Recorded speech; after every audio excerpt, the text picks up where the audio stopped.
नमस्कार दोस्तों, स्वागत है आपका प्रयास ऑनलाइन स्टडी पर। हम लोग लेकर के हाजिर हैं जो पेपर हुआ था हमारा, पिछले जो पेपर हुआ हमारा उसके ऊपर लोग यहाँ पर बातचीत करने जा रहे हैं। ये लेवल फर्स्ट का पेपर है जिस पे हम लोग यहाँ पर बातचीत कर रहे हैं, चर्चा कर रहे हैं। तो देखिए क्वेश्चंस आपके सामने लिखे हैं, उसी सीक्वेंस में हम लोग यहाँ पर बात कर रहे हैं, चर्चा कर रहे हैं। पहला प्रश्न आप लोग यहाँ पर देख रहे हैं, निम्न में से कौन सी बाल्यावस्था की एक विशेषता नहीं है। देखिए यहाँ पे लिखा है कि निम्न में कौन सी एक बाल्यावस्था की विशेषता नहीं है। इसका मतलब क्या हुआ कि यहाँ पर तीन विशेषताएं हैं और एक विशेषता यहाँ पर नहीं है। तो आपको तीन को अलग छांटना और एक को अलग छांटना है। तो देखिए पहला है सामूहिकता की प्रबलता। तो आप लोग जानते हैं कि बाल्यावस्था की विशेषता होती है सामूहिकता की प्रबलता, इसको गैंग एज नाम दिया जाता है। तो ये विशेषता इसकी होती है। फिर आया जिज्ञासा की कमी। तो जिज्ञासा की कमी यहाँ पर नहीं होती है, जिज्ञासा की यहाँ पर क्या होती है, प्रबलता होती है। ये बाल्यावस्था की विशेषता होती है, प्रबलता, कमी नहीं होती है।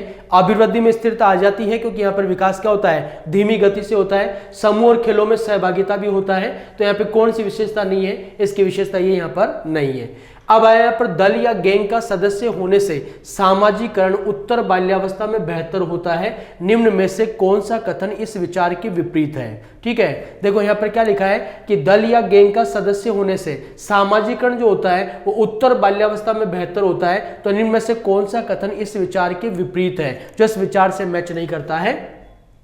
तो देखो यहाँ पर आया वयस्कों पर निर्भर न होकर सीखता है, जिम्मेदारियों को निभाना सीखता है, बिल्कुल, अपने समूह के प्रति वफादार होना सीखता है, ये भी सही है।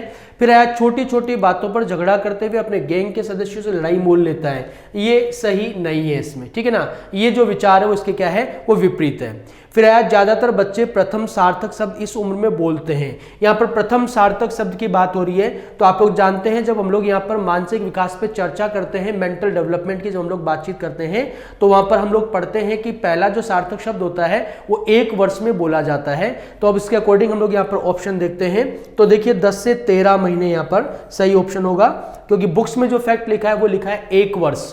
तो 1 वर्ष 10 से 13 महीने यहाँ पे लिखा हुआ है। क्लियर।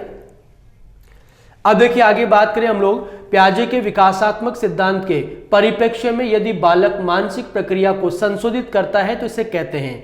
देखो दोस्तों, वैसे तो इसका जो जवाब है वो है समायोजन। क्या है इसका जवाब, समायोजन है, लेकिन यहाँ पर समायोजन ऑप्शन है नहीं। तो जब समायोजन ऑप्शन नहीं है तो समायोजन करता किस में है, वो समायोजन करता है किस में, स्कीमा में ही तो समायोजन करेगा ना। यानी जो स्कीमा होती है उसी में क्या करेगा, वो समायोजन करेगा। तो यहाँ पर विशुद्ध रूप से समायोजन ऑप्शन नहीं है, तो जो सबसे पास का जो ऑप्शन है वो क्या है, वो स्कीमा। तो जवाब इसका क्या होगा, स्कीमा होगा। जब एक बच्चा केवल अपने अनुसार दुनिया को देखता है और दूसरों के नजरिए की सराहना करने में सक्षम नहीं होता है तो इसे कहते हैं, अपने नजरिए से देख रहा है, इसका मतलब ईगोसेंट्रिक होता है, अहम केंद्रित होता है। तो देखिए इसकी यह जवाब ये रहा, अहम केंद्रित वृत्ति होती है, बिल्कुल सही है ये। अब चलते हैं हम लोग आगे अगले प्रश्न पर। किशोरावस्था की एक ऐसी आदत जिसमें खुद को भूखे रखने की प्रवृत्ति होती है तथा यह ज्यादा बालिकाओं में पाई जाती है। ठीक है, अपने आप को भूखा रखने की प्रवृत्ति होती है और ज्यादा किसमें होती है, बालिकाओं में होती है। तो आप लोग जानते हैं कि ये एक प्रकार का डिसऑर्डर होता है जिसका नाम है एनोरेक्सिया नर्वोसा, ये इसका जवाब है। ठीक है, अब देखिए आगे, बाल्यावस्था के दौरान अपने तथा दूसरों के नजरिए में फर्क करने में अयोग्यता को दर्शाता है। यानी बाल्यावस्था के दौरान अपने और दूसरों का जो नजरिया होता है उसमें फर्क न कर पाना इसको दर्शाता है। तो फर्क न कर पाने का सीधा सा मतलब है वही अपने आप में क्या होता है, अपने ऊपर केंद्रित होता है। तो देखिए यहाँ पर आत्मकेंद्रस्थ, ये इसका जवाब आ गया। तो आत्मकेंद्रस्थ यानी कि ईगोसेंट्रिज्म जो होता है उसमें बच्चा केवल अपने बारे में सोचता है, दूसरों के नजरिए को नहीं देख पाता है, दूसरे नजरिए को नहीं समझ पाता है। तो इसका जवाब जो है वो है आत्मकेंद्रस्थ।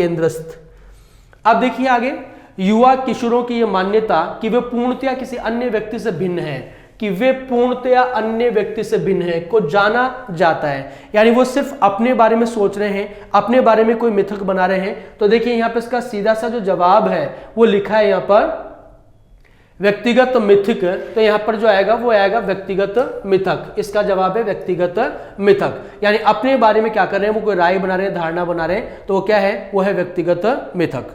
अब आया किशोर बालकों के दिवा स्वप्न के संदर्भ में निम्नांकित में से कौन सा कथन सही नहीं है। यानी दिवा सपनों के बारे में कौन सा कथन यहाँ पर सही नहीं है। तो ये सक्रिय खेल का एक प्रकार है, बिल्कुल ये खेल का प्रकार होता है। दिवा स्वप्न के दौरान किशोर जो भूमिका स्वीकार करते हुए नायक का होता है, बिल्कुल सब अपने आप को नायक ही समझते हैं, कौन खलनायक समझेगा। इसमें मानसिक के बजाय शारीरिक क्रिया ज्यादा होती है, बस ये गलत है। मानसिक क्रियाएं होती हैं, दिवा स्वप्न में क्या होगा, मानसिक क्रिया होती है, ना कि कोई फिजिकल एक्टिविटी होती है, कोई शारीरिक क्रिया नहीं होती है। तो यही यहाँ पर इसके बारे में सही नहीं है, तो इसका जवाब ये। अब चलते हैं, देखिए आगे, राष्ट्रीय पाठ्यचर्या रूपरेखा 2005 के बारे में कौन सा कथन असत्य है। यानी यहाँ पर जो स्टेटमेंट्स लिखे हुए हैं, यहाँ पर जो तथ्य लिखे हैं, उसमें से कौन सा सही नहीं है। तो देखिए पहला है कि ये रूपरेखा एनसीटी के नेतृत्व में निर्मित की गई है, तो ये पहला ही यहाँ पर गलत है, क्योंकि आप लोग जानते हैं ये एनसीटी के निर्देशन में नहीं बनाया गया है। तो इसका ये जवाब, बाकी नीचे हमें पढ़ने की जरूरत ही नहीं है, क्योंकि बाकी नीचे अपने आप क्या होंगे, 3 सही होंगे, क्योंकि इसमें सिर्फ क्या पूछा था, कौन सा सही नहीं है, कौन सा गलत है, तो ये वाला इसमें गलत है। अब आया राष्ट्रीय पाठ्यचर्या रूपरेखा 2005 के अनुसार कक्षा 3 से 5 के आकलन हेतु अपनाया जा सकता है। यानी कक्षा 3 से लेकर के 5 तक के आकलन के लिए क्या अपनाया जा सकता है, तो केवल अवलोकन हो सकता है, मौखिक परीक्षा भी हो सकती है, लिखित परीक्षा भी 3 से 5 के लिए ली जा सकती है, और उपयुक्त सभी, तो इसका जवाब होगा उपयुक्त सभी।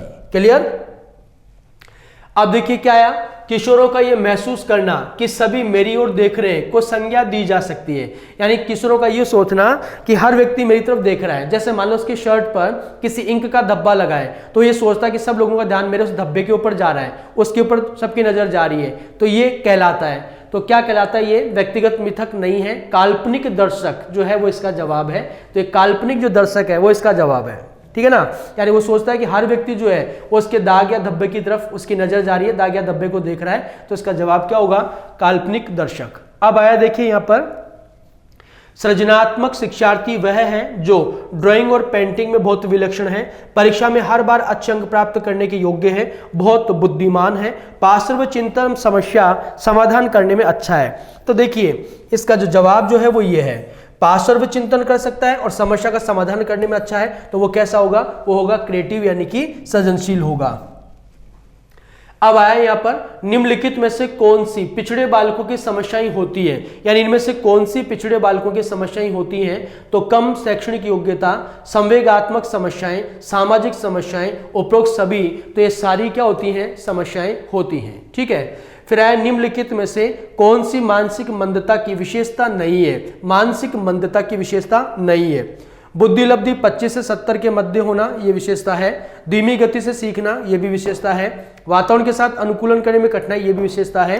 अंतर्व्यक्तिक संबंधों का कमजोर होना, ये मंद बुद्धि बालक की विशेषता नहीं होती है। ये विशेषता किसकी है, ये विशेषता प्रतिभाशाली बालक की होती है। ये किसकी विशेषता है, ये प्रतिभाशाली बालक की विशेषता होती है, समझिए ना। तो ये इसका जवाब होगा। अब देखिए यहां पर आगे बढ़े हम लोग, प्रत्येक शिक्षार्थी स्वयं में विशिष्ट है, इसका अर्थ है, यानी हर विद्यार्थी अपने आप में विशिष्ट है, तो इसका अर्थ क्या होगा, इसका अर्थ क्या है, इसका मतलब क्या है। तो देखिए इसका मतलब क्या है कि कोई भी दो शिक्षार्थी अपनी योग्यता, रुचि और प्रतिभाओं में एक समान नहीं होते। शिक्षार्थियों में न तो कोई समान विशेषताएं होती है, नहीं उनके लक्षण समान होते हैं। सभी शिक्षार्थियों के लिए एक समान पाठ्यचर्या संभव है। एक विषम 6वीं कक्षा में शिक्षार्थियों की क्षमताओं को विकसित करना असंभव है। तो देखिए इसका अर्थ क्या है, सही अर्थ पूछा है, तो सही अर्थ यही है कि कोई भी दो शिक्षार्थी अपनी योग्यताओं, रुचियों और प्रतिभाओं में एक समान नहीं होते हैं, बल्कि अलग अलग होते हैं। अब आया यहां पर, निम्न में से कौन सी विशेषता सामाजिक रूप से वंचित वर्ग के विद्यार्थियों की नहीं है। एक विशेषता ऐसी है जो सामाजिक रूप से वंचित जो बालक होते हैं उनकी विशेषता नहीं है, वो आपको यहां पर छांटनी है। तो देखिए यहां पर क्या आया, निम्न में से कौन सा, तो आपको देखना, पहला, बालक की देखभाल के अनुभव उन्हें स्कूल के लिए प्रभावशाली ढंग से तैयार नहीं करते हैं, ये बिल्कुल विशेषता होती है। नियमित स्वास्थ्य संबंधित देखभाल नहीं मिलती है। व्यापक एवं विविध अनुभवों को प्राप्त करने का मौका नहीं मिलता है। विद्यालय में अच्छा करने के लिए अभिप्रेरित नहीं किया जा सकता है। तो इसका जवाब जो है वो ये है। ठीक है, ये तीनों तो विशेषताएं होती हैं, यानी तीनों जो है वो सामाजिक रूप से वंचित जो बालक है उसकी विशेषताएं होती है, लेकिन ये वाली सामाजिक रूप से वंचित बालक की विशेषता नहीं है। अब चलते हैं आगे, निःशक्त बालकों की शिक्षा के लिए प्रावधान किया जा सकता है, या जो निःशक्त बालक है उनके लिए प्रावधान किया जा सकता है, तो उनके लिए प्रावधान किया जाए समावेशी शिक्षा के द्वारा, यानी उनको क्या किया जाए, इंक्लूसिव एजुकेशन उपलब्ध करवाई जानी चाहिए, समावेशी शिक्षा जो है उनको उपलब्ध करवाई जानी चाहिए।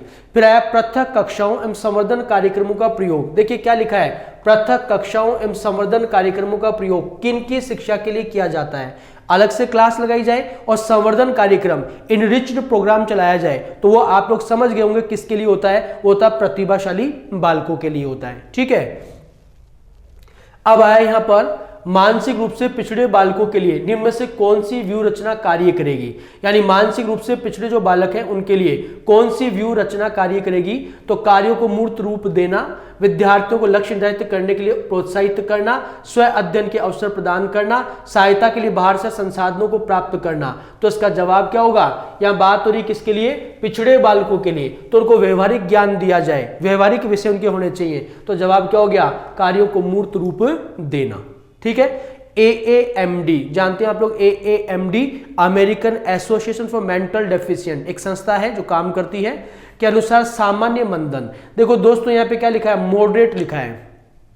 आप लोग जानते हैं एक होता है माइल्ड, ठीक होता है, एक होता है मॉडरेट, ठीक है, एक होता है सीवियर और एक होता है प्रोफाउंड, ये चार होते हैं। तो आप लोग जानते हो माइल्ड जो है वो 55 से 69 होता है, ये होता है 55 से 69, ठीक है, और ये होता है आपका 54 से 40, ठीक है, और ये होता है आपका 25 से 39 और ये होता है 25 से कम। अब इस क्वेश्चन पे काफी कंफ्यूजन क्रिएट किया आप लोगों ने, तो ऐसा कुछ नहीं है, यहाँ पे लिखा है मॉडरेट, और मॉडरेट का जो IQ होता है वो होता है कितना, वो होता है यहाँ 40 से 54 तक होता है। कितना होता है, 40 से 54, ये होगा 40 और 40 से लेकर के 54 तक होगा ये, ठीक है।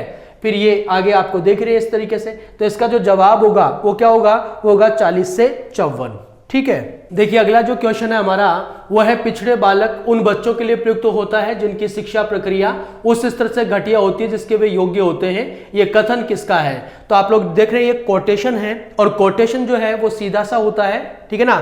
तो इसका जो जवाब है वो क्या है, वो है बार्टन हर्ट। ये किसकी कोटेशन है, ये किसकी परिभाषा है, ये है बार्टन हर्ट की।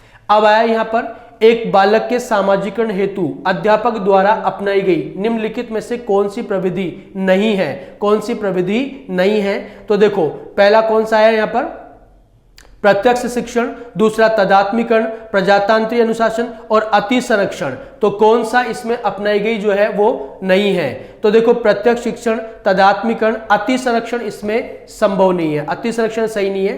फिर आए इनमें से एक श्रेष्ठ गामक कौशल का उदाहरण है। गामक कौशल का मतलब होता है गतिशील योग्यता।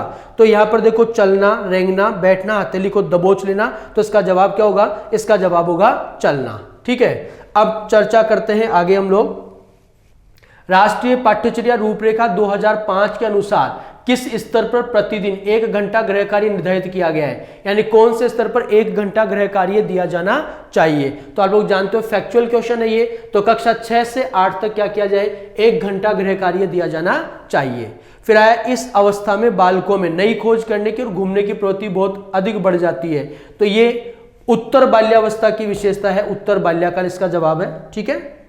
अब देखते हैं आगे, राष्ट्रीय पाठ्यचर्या रूपरेखा 2005 के अनुसार भाषा शिक्षण के संदर्भ में कौन सी बात सत्य नहीं है, कौन सी बात सही नहीं है।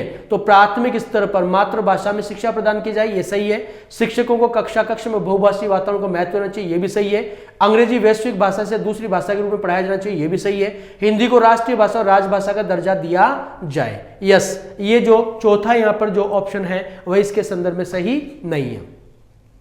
अब है राष्ट्रीय पाठ्यचर्या रूपरेखा 2005 के 5 मुख्य मार्गदर्शक सिद्धांतों में कौन सा एक सही नहीं है, यानी में से कौन सा एक सही नहीं है, ये आपको यहां पर देखना है। देखो तो देखिए पहला है परीक्षा प्रणालियों को अपेक्षाकृत लचीला बनाया जाए और कक्षागत गतिविधियों से जोड़ा जाए, ये सही है। शिक्षण अधिगम प्रक्रिया को रटने की पद्धति से मुक्त किया जाए, ये भी सही है। विद्यालय या पाठशाला के भीतर ही बालक को संपूर्ण ज्ञान दिया जाए, ये सही नहीं है। विद्यालय या पाठशाला में संपूर्ण ज्ञान देना संभव नहीं होता है, चौथा जो ऑप्शन है वो सही है।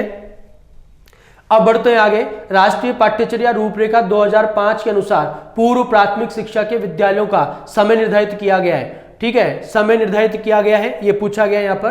तो फैक्चुअल क्वेश्चन है, सीधा प्रश्न है। सीधा प्रश्न है तो आप लोग जानते हैं प्रतिदिन कितने 3 घंटे यहाँ पर निश्चित किए गए हैं। फिर आया राष्ट्रीय पाठ्यचर्या रूपरेखा 2005 में पर्यावरण अध्ययन के संदर्भ में कौन सी बात सही नहीं है। ठीक है, पर्यावरण अध्ययन के बारे में कौन सी बात सही नहीं है। तो देखिए पहला है कक्षा 1 से 2 में पर्यावरण अध्ययन को भाषा और गणित के अविभाज्य अंग के रूप में पढ़ाया जाए, ये सही है। प्राथमिक स्तर पर पर्यावरण अध्ययन के अमूर्त चिंतन के आधार पर नहीं बल्कि उदाहरणों के द्वारा पढ़ाया जाए, ये भी सही है। कक्षा 3 से 5 तक पर्यावरण अध्ययन को नए विषय के रूप में पढ़ाया जाए, ये भी सही है। और इन बच्चों में पर्यावरण की समझ पैदा करने के लिए प्रोजेक्ट कार्य करवाए जाएं। ठीक है, तो आप यहाँ पर बात हो रही है 3 से 5 की, तो प्रोजेक्ट कार्य बच्चे 1 से 2 के जो बच्चे हैं वो प्रोजेक्ट कार्य नहीं कर पाएंगे, तो ये इसके संदर्भ में सही नहीं है। क्लियर? तो ये थे हमारे एजुकेशन साइकोलॉजी के क्वेश्चंस। नमस्कार, अब हम चर्चा करते हैं लेवल फर्स्ट में हिंदी में आए प्रश्नों के से संबंधित।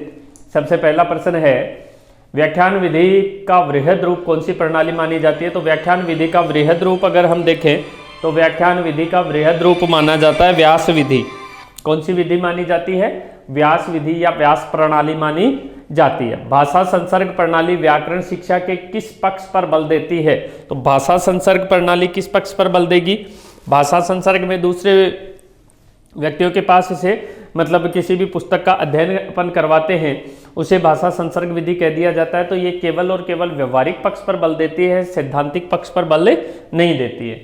भाषा शिक्षण में वाचन से पूर्व लेखन की शिक्षा का प्रतिपादन किसने किया था? तो भाषा शिक्षण के अंतर्गत देखो 4 कौशल आते हैं, सुनना, बोलना, पढ़ना और लिखना। ये मनोवैज्ञानिकों की द्वारा माना गया क्रम है, लेकिन मोंटेसरी, मारिया मोंटेसरी इसे क्या कहती है? सु, बो, ली और पे, मतलब सुनना, बोलना, लिखना, पढ़ना। तो लिखना को वाचन से पहले बताया है किसने?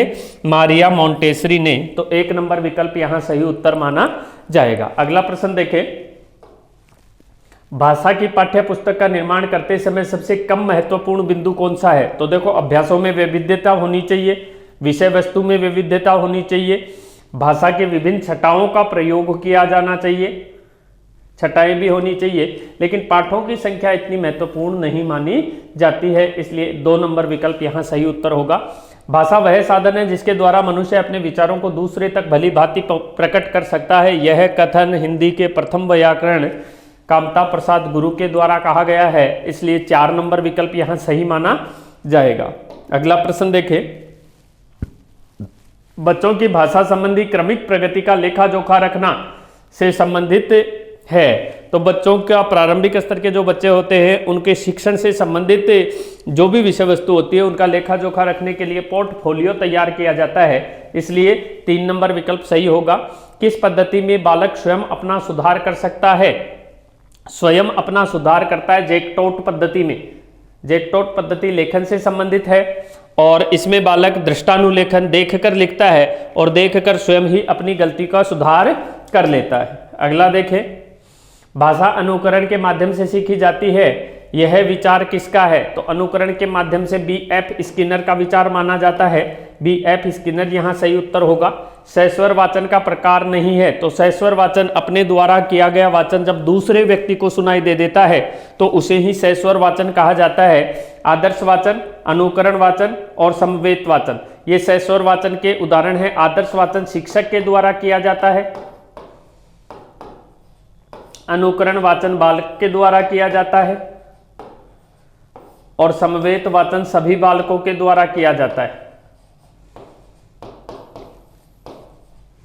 एक साथ सभी बालक एक साथ इसका प्रयोग करते हैं। अगला देखें, एपिडायस्कोप उपकरण किस काम आता है? तो एपिडायस्कोप किसी भी चित्र को बड़े आकार में दिखाने के लिए काम में लिया जाता है।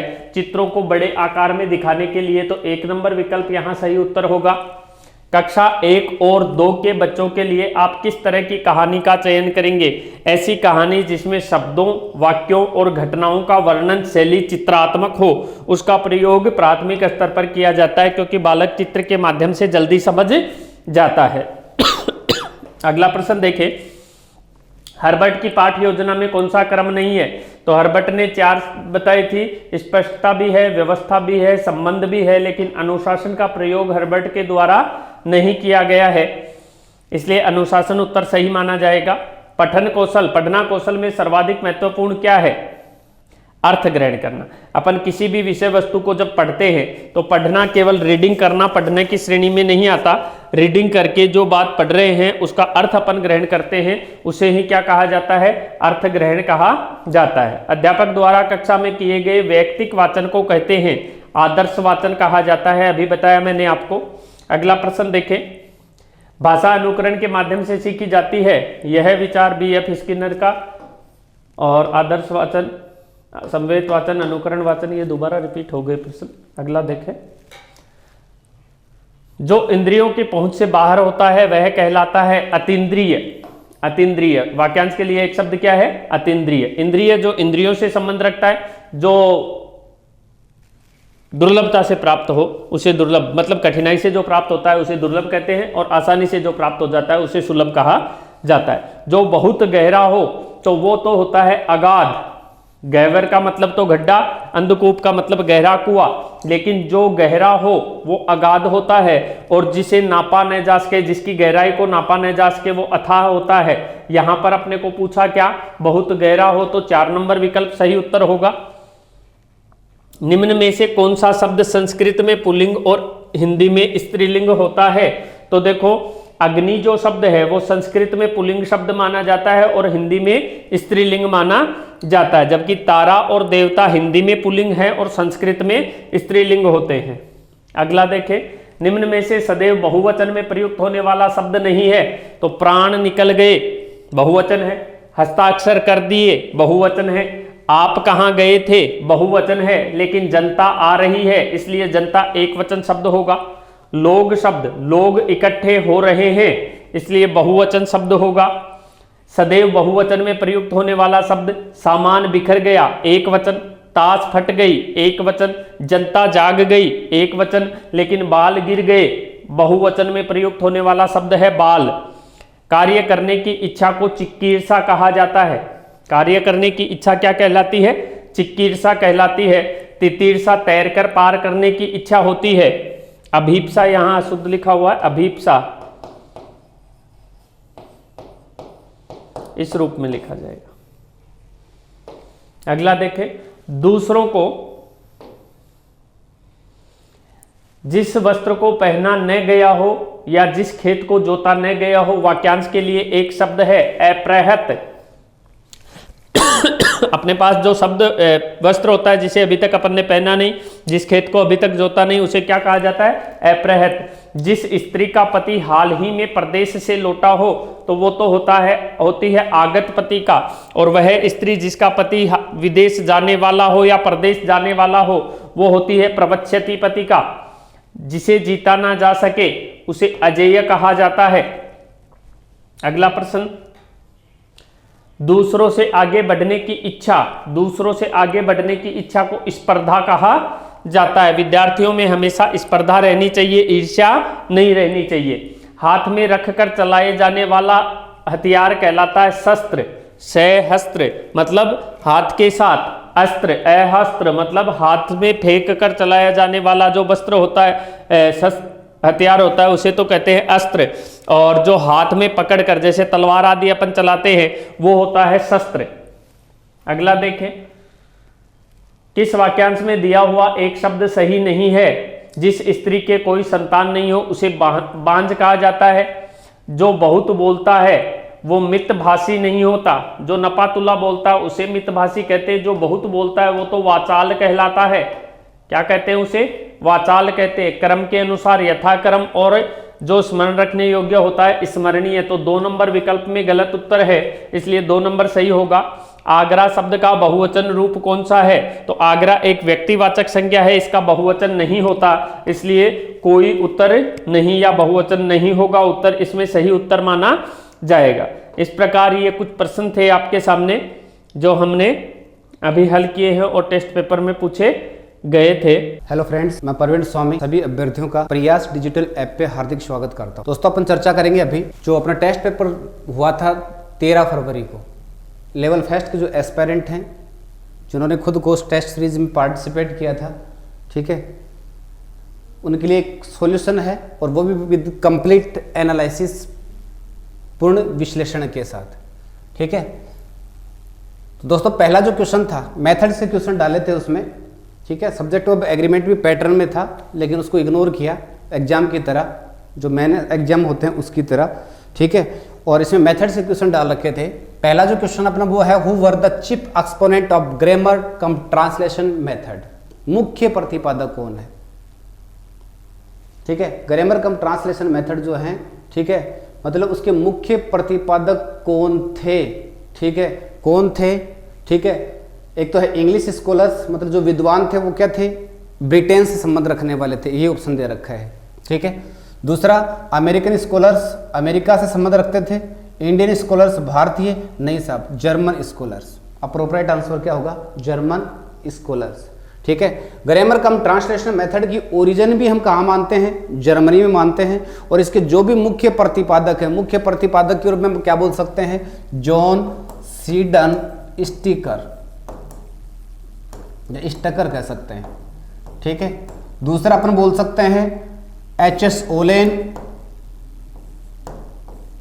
एच.एस. ओलेन। एक कहेंगे अपन कार्ल प्लोज आता है, प्लोज। और चौथा प्रतिपादक जिसको अपन बोले जॉन मेडियनगर, जॉन मेडियनगर।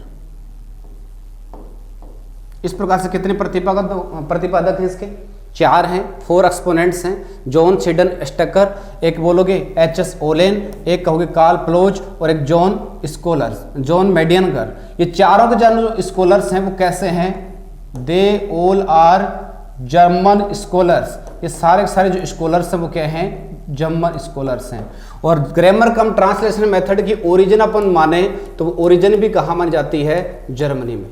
कहाँ, जर्मनी। जबकि डायरेक्ट मेथड जो है उसकी ओरिजिन मानी जाती है फ्रांस एंड जर्मनी, दोनों में मानी जाती है। फ्रांस और जर्मनी दोनों के दोनों ऑप्शन में दिए होते हैं डायरेक्ट मेथड में, तो फिर पहली प्राथमिकता अपन फ्रांस को देंगे, ठीक है जी, जैसे दोनों विकल्प अगर हो तो। नेक्स्ट क्वेश्चन है, grammar cum translation method was first used in the teaching of which language. सबसे पहले ग्रामर कम ट्रांसलेशन मेथड है वो कौन सी भाषा में पढ़ाने के रूप में प्रयुक्त हुई थी, ठीक है। तो दोस्तों सबसे पहले इंग्लिश में नहीं, इंग्लिश जो है वो ग्रीक, लैटिन, इनसे मिलकर तो इंग्लिश बनी हुई है। तो सबसे पहले लैटिन एंड ग्रीक, 2 नंबर आपका आंसर होगा। लैटिन और ग्रीक भाषा जो है ना उसमें पढ़ाने के रूप में क्या हुई थी, प्रयुक्त हुई थी कौन सी method, grammar cum translation method, right.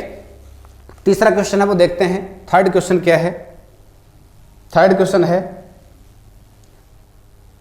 Grammar translation method came in India with the arrival of. Bharat में ग्रामर कम ट्रांसलेशन मेथड जो था उसका आगमन किन के साथ हुआ था। 16वीं सदी की जब बात आती है, ईस्ट इंडिया कंपनी की स्थापना हुई और तभी से लगभग अंग्रेज राज जो था भारत में कायम होना शुरू हो गया था। अंग्रेजों ने क्या किया, भाई यहाँ के लोगों से संपर्क करना है तो फिर ऐसी एक मेथड काम में लेनी पड़ेगी जिससे दोनों राष्ट्र के जो लोग हैं, दोनों राष्ट्र के जो व्यक्ति हैं वो आपस में कन्वर्सेशन कर सकें। और उनके लिए क्या है, उनको एक मिड वे के रूप में, मतलब दूसरी भाषा जो है ना, फॉरेन लैंग्वेज को, ठीक है, बंदा सीख सके, उस बात को ध्यान में रखते हुए क्या कर दिया, ग्रामर कम ट्रांसलेशन मेथड का मतलब समावेश बोल सकते हैं या आगमन बोल सकते हैं, शुरुआत बोल सकते हैं, वो की, ठीक है। तो ग्रामर कम ट्रांसलेशन मेथड जो है वो भारत में आई थी, वो किन के साथ आई थी, अंग्रेजों के साथ आई थी। अंग्रेज राज जब कायम हुआ था उन्हीं के साथ जो है ग्रामर कम ट्रांसलेशन मेथड जो उसका स्वरूप देखने को मिला था। तो गाइस यहाँ पे आपका अप्रोप्रिएट आंसर होगा वो कौन सा होगा, ब्रिटिशर्स, ठीक है। नेक्स्ट है, which of the following methods is known as teacher oriented और बुक ओरिएंटेड मेथड। और वो भी कौन सी, अपनी GT method, grammar cum translation method. दोस्तों ग्रामर कम ट्रांसलेशन मेथड में क्या होता है, शिक्षक जो है वो बुक जो होता है ना, बुक को एक आधार मानता है पढ़ाने का। एक एक वर्ड जो होता है उसको मदर टंग में क्या करता जाता है, वो ट्रांसलेट करता हुआ जाता है, ठीक है। ट्रांसलेट करते हुए अपनी टीचिंग लर्निंग प्रोसेस को डेवलप करता है, ठीक है, जिसमें विद्यार्थी जो होता है वो तो पैसिव लिसनर होता है, मतलब एक तरह से क्या कहोगे, निष्क्रिय। और टीचर होता है वो अथॉरिटी होता है। तो इस वजह से इसको हम बोल सकते हैं टीचर ओरिएंटेड अप्रोच मेथड कह सकते हैं, ठीक है। इसी को अपन क्या बोल सकते हैं, बुक ओरिएंटेड अप्रोच बोल सकते हैं, सॉरी मेथड कह सकते हैं, ठीक है। और इसमें इंपॉर्टेंट रोल होता है वो किसका होता है, किताब का होता है। एक क्वेश्चन और भी डाला हुआ है, ठीक है, text book occupies N important place in which method, कौन सी मेथड है जिसमें टेक्स्ट बुक है वो एक महत्वपूर्ण स्थान रखती है, महत्वपूर्ण स्थान रखती है, कौन सी मेथड जो है जिसमें किताब जो है वो एक महत्वपूर्ण स्थान रखती है, तो वहां आपका आंसर होगा वो कौन सा होगा, ग्रामर कम ट्रांसलेशन मेथड ही होगा, ठीक है। तो अगला क्या है, इसमें क्या कर रहे हैं अपन, ब्रिटिशर्स आ गए, इसमें क्या है, ग्रामर कम ट्रांसलेशन मेथड है, तो इसको हम क्या बोल सकते हैं, टीचर ओरिएंटेड मेथड कह सकते हैं, बुक ओरिएंटेड मेथड कह सकते हैं, ठीक है जी। Who were the chief advocates of the direct method, direct method के मुख्य प्रतिपादक थे, कि उसका विकास करने वाले डेवलपर जो थे वो कौन कौन थे, तो अपन ने पढ़ा है, वो क्या पढ़ा है, ये पढ़ा है लगभग माइकल वेस्ट, लेकिन माइकल वेस्ट ही नहीं है, इसके अलावा भी और भी फिलोसफर हैं, दार्शनिक हैं, कौन सा, पेंडरगास्ट, एक क्या है, सोवियर, और एक माइकल वेस्ट, ये चारों के तीनों ही क्या हैं, तीनों के तीनों क्या हैं, डॉक्टर डायरेक्ट मेथड जो है उसके एडवोकेटर हैं जी। नेक्स्ट क्वेश्चन देखते हैं। नेक्स्ट क्वेश्चन हमारे पास, which of the following method was officially adopted in France and Germany, कौन सी मेथड जो है, ठीक है, कौन सी मेथड जो है जो कार्यालय रूप से अगर अपन देखें तो फ्रांस और जर्मनी दोनों जो राष्ट्र हैं उनमें उनको उसको अपनाया गया था, लीगली तरीके से, कानूनी उसको दर्जा दे दिया गया था कि आप इस तरीके से बच्चों को, इस मेथड की मदद से बच्चों को पढ़ाओ। तो गाइज डायरेक्ट मेथड की ओरिजिन अगर अपन जाने तो आपको पहला कौन सा वर्ड लिखना, अपन को फ्रांस, कौन सा, फ्रांस। लेकिन ये कहते हैं कि ऑफिशियली जिसने अपनाया गया था, जहां जिन राष्ट्र ने अपनाया था उसमें जर्मनी का नाम भी आता है। तो फ्रांस तो क्या होता है, ओरिजिन, फ्रांस में तो ओरिजिन हुई थी किसकी, डायरेक्ट मेथड की, और जर्मनी जो है उसमें ओरिजिन हुई थी किसकी, ग्रामर कम ट्रांसलेशन मेथड की। तो यहाँ पे आपका अप्रोप्रिएट आंसर जो होगा वो कौन सा होगा, क्या कहोगे आप इस सेंटेंस में, ठीक है, डायरेक्ट मेथड। डायरेक्ट मेथड जो है जिसको ऑफिशियली रूप दिया गया था किसमें, फ्रांस और जर्मनी में। अगला है, which of the following is known as phonic method, ठीक है, फोनोलॉजिकल मेथड, ठीक है, फोनिक मेथड, फोनोलॉजिकल मेथड या एंटी ग्रामेटिकल मेथड, निम्न में से कौन सा बिंदु ऐसा है जिसको हम क्या बोल सकते हैं, फोनिक मेथड बोल सकते हैं, फोनोलॉजिकल मेथड बोल सकते हैं, ठीक है, एंटी ग्रामेटिकल मेथड बोल सकते हैं। तीन नाम तो आपके सामने लिखे हुए हैं, ठीक है, phonic method, anti grammatical method, चौथा नाम लिख देता हूं हम आपके सामने, फोनोलॉजिकल मेथड, फोनोलॉजिकल मेथड। पांचवा जो है साइकोलॉजिकल मेथड, जिसको हम क्या बोलते हैं, साइकोलॉजिकल मेथड भी कहते हैं, साइकोलॉजिकल मेथड।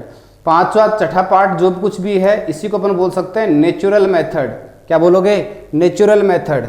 इसी को अपन बोलते हैं रिफॉर्म्ड मेथड, क्या बोलते हैं, रिफॉर्म्ड मेथड, रिफॉर्म्ड मेथड, ठीक है। तो ये तो कौन सी आती है अपनी, डायरेक्ट मेथड आती है, कौन सी, डायरेक्ट मेथड। डायरेक्ट मेथड को अपन फोनिक मेथड बोलते हैं, फोनोलॉजिकल मेथड बोलते हैं, एंटी ग्रामेटिकल मेथड कह सकते हैं, ठीक है, साइकोलॉजिकल मेथड बोल सकते हैं, नेचुरल मेथड बोल सकते हैं, रिफॉर्म्ड मेथड बोल सकते हैं। ये सब नाम आते हैं किसके आते हैं, डायरेक्ट मेथड के। वैसे जीटी मेथड को हम क्या बोल सकते हैं, क्या बोलोगे, बुक ओरिएंटेड मेथड कह सकते हैं, टीचर ओरिएंटेड मेथड बोल सकते हैं, unnatural method, unpsychological method, classical method, Persian method, Persian method, ठीक है। ये अपन बोल सकते हैं किसको, ग्रामर कम ट्रांसलेशन मेथड को। तो यहाँ पे आपका अप्रोप्रिएट आंसर जो होगा वो क्या होगा, डायरेक्ट मेथड होगा, ठीक है, ओके। आगे देखते हैं नेक्स्ट क्वेश्चन की ओर आगे बढ़िए। About which method doctor Burton says, कि किस मेथड के बारे में डॉक्टर बर्टन नाम का एक फिलोसफर, उसने एक बात दी थी, स्टेटमेंट दिया था, क्या, only the clever child can profit by this method, केवल एक चतुर जो बालक होता है वो इस मेथड से लाभ हासिल कर सकता है। यानी इस मेथड के माध्यम से जो प्रतिभाशाली बच्चे होते हैं, इंटेलिजेंट जो बच्चे होते हैं, जीनियस जो स्टूडेंट होते हैं वही पढ़ सकते हैं, ऐसा कहा था। किसने कहा, डॉक्टर बर्टन ने। किस मेथड के बारे में कहा था, डायरेक्ट मेथड के बारे में। कारण डायरेक्ट मेथड जो है दोस्तों वो क्या करती है, मदर टंग है उसका विरोध करती है, करेक्ट प्रोनाउंसिएशन के ऊपर जोर देती है, और मदर टंग जो होती है मातृभाषा उसका क्या करती है, विरोध करती है, ठीक है। मदर टंग को प्रोहिबिट किया जाता है, इनहिबिट किया जाता है, कौन सी मेथड में, डायरेक्ट मेथड में। और उसको ग्रामर कम ट्रांसलेशन मेथड, उसका कहना है कि आप इंग्लिश अगर पढ़ा रहे हैं तो इसका मतलब आपका कंप्लीटली एनवायरनमेंट वहाँ किस में होना चाहिए, इंग्लिश लैंग्वेज में ही होना चाहिए, ठीक है, बालक जो है उसका कम्युनिकेशन स्किल जो है वो कंप्लीटली डेवलप हो, वो इंग्लिश टू इंग्लिश डेवलप होना चाहिए। ठीक है, मदर टंग जो है उसका यूज नहीं हो। ठीक है, मदर टंग का यूज अगर होता है तो वो क्या होता है कि कोई भी कठिन वर्ड अगर आ गया मान लो, ठीक है, एक आध दो शब्द है, एक दो शब्द है, तो उसका, या फिर बहुत सी चीजें ऐसी आती हैं, ठीक है, जो अक्सर क्या है रीति रिवाज के आधार पे हर राष्ट्र में नहीं होती, तो उसको आप मातृभाषा में क्या कर सकते हैं, ट्रांसलेट कर सकते हैं। बाकी ये मान के चलो कि ट्रांसलेशन जो है into mother tongue is fully inhibited in direct method. Direct method में उसको फुल्ली क्या किया जाता है, इनहिबिट किया जाता है। ठीक है, अगला है grammar is the soul of language is the philosophical base of. Grammar भाषा की आत्मा होती है, ऐसी दार्शनिक धारणा है, कौन सी मेथड की है। तो guys grammar cum translation method जो होती है उसकी दो फिलोसफिकल बेसिस हैं, दो दार्शनिक आधार हैं। हालांकि ये अनसाइकोलॉजिकल मेथड होती है, लेकिन फिर भी इसके दो दार्शनिक क्या है, सिद्धांत है, दो दार्शनिक आधार हैं। पहला आधार क्या है, ग्रामर पढ़ाई जाती है ग्रामर कम ट्रांसलेशन मेथड में। Rules of grammar are taught deductively in which method, grammar cum translation method. पहला उसका दार्शनिक जो आधार है वो क्या है कि in this method grammar is taught and grammar is the soul of language. भाषा की आत्मा क्या होती है, ग्रामर होती है, और ग्रामर पढ़ाई जाती है। एक तो ये हो गया। दूसरा इसका दार्शनिक आधार वो क्या है, ए foreign language can be easily learned through translation into mother tongue. मतलब मातृभाषा जो होती है उसको यानी विदेशी भाषा जो होती है उसको मातृभाषा में अनुवाद करके आसानी से सीखा जा सकता है। ये दो इसके फिलोसफिकल बेसिस है, किसके हैं, ग्रामर कम ट्रांसलेशन मेथड के। राइट नाउ आगे बढ़ते हैं, नेक्स्ट क्वेश्चन की ओर नजर डालिए। नेक्स्ट क्वेश्चन है English should be taught by rule and not by use. अंग्रेजी पढ़ाई जाए वो नियमों से पढ़ाई जाए, न कि यूज से पढ़ाई जाए। ठीक है, मतलब भाषा जो है अंग्रेजी जो भाषा वो पढ़ाई जाए वो किससे, नियमों से पढ़ाई जाए। ठीक है, न कि यूज से। यूज तो क्या है, यूज क्या है, व्हाट इज यूज, यूज से पढ़ाते हैं न कि नियमों से। ये मेथड तो है वो कौन सी, डायरेक्ट मेथड। डायरेक्ट मेथड जो होती है वो क्या, प्रैक्टिकली जो नॉलेज होता है, धरातल पर जो ज्ञान होता है, एक फ्लुएंसी का जो पूरा माहौल होता है उसके ऊपर फोकस करती है, उसके ऊपर जोर देती है, एम्फेसाइज करती है। और ग्रामर का ट्रांसलेशन मेथड जो होती है वो उसमें नियम पढ़े जाते हैं, न कि उनका यूज सिखाया जाता है। ठीक है, तो आपका आंसर कौन सा होगा, ठीक है, क्या बोलोगे, ग्रामर कम ट्रांसलेशन मेथड। तो ये पूछें कि which method is based on the matching of rules to example, कि कौन सी मेथड ऐसी है जो इस सूत्र पे आधारित होती है, क्या, नियमों से उदाहरण की ओर। तो भी आपका आंसर कौन सा होगा, ग्रामर कम ट्रांसलेशन मेथड। आगे देखिए, लैंग्वेज स्किल्स होते हैं, आपको मैंने बता चुका। लैंग्वेज स्किल्स होते हैं वो कौन कौन से होते हैं, चार होते हैं। लिसनिंग, और लिसनिंग जो होता है उसी को अपन क्या बोलते हैं, अंडरस्टैंडिंग। लिसनिंग को अपन क्या बोलते हैं, अंडरस्टैंडिंग बोलते हैं। दूसरा क्या आता है, स्पीकिंग। तीसरा क्या है, रीडिंग। और चौथा जो पार्ट अपना वो कौन सा आएगा, राइटिंग। ये आ गया, जिसमें से एल और एस दो स्किल्स जो होते हैं, इन दोनों स्किल्स को हम बोलते हैं प्राइमरी स्किल्स, प्राथमिक कौशल। और रीडिंग एंड राइटिंग जो होते हैं इन दोनों को हम क्या बोलते हैं, क्या बोलोगे, सेकेंडरी स्किल्स। ठीक है, द्वितीय कौशल बोल सकते हैं।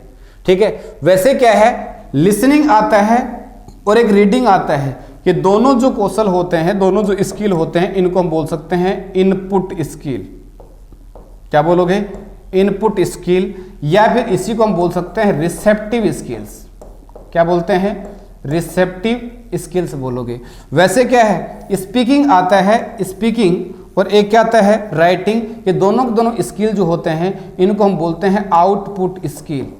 क्या नाम दोगे, आउटपुट स्किल, या फिर इसी को अपन क्या बोलते हैं, प्रोडक्टिव स्किल्स।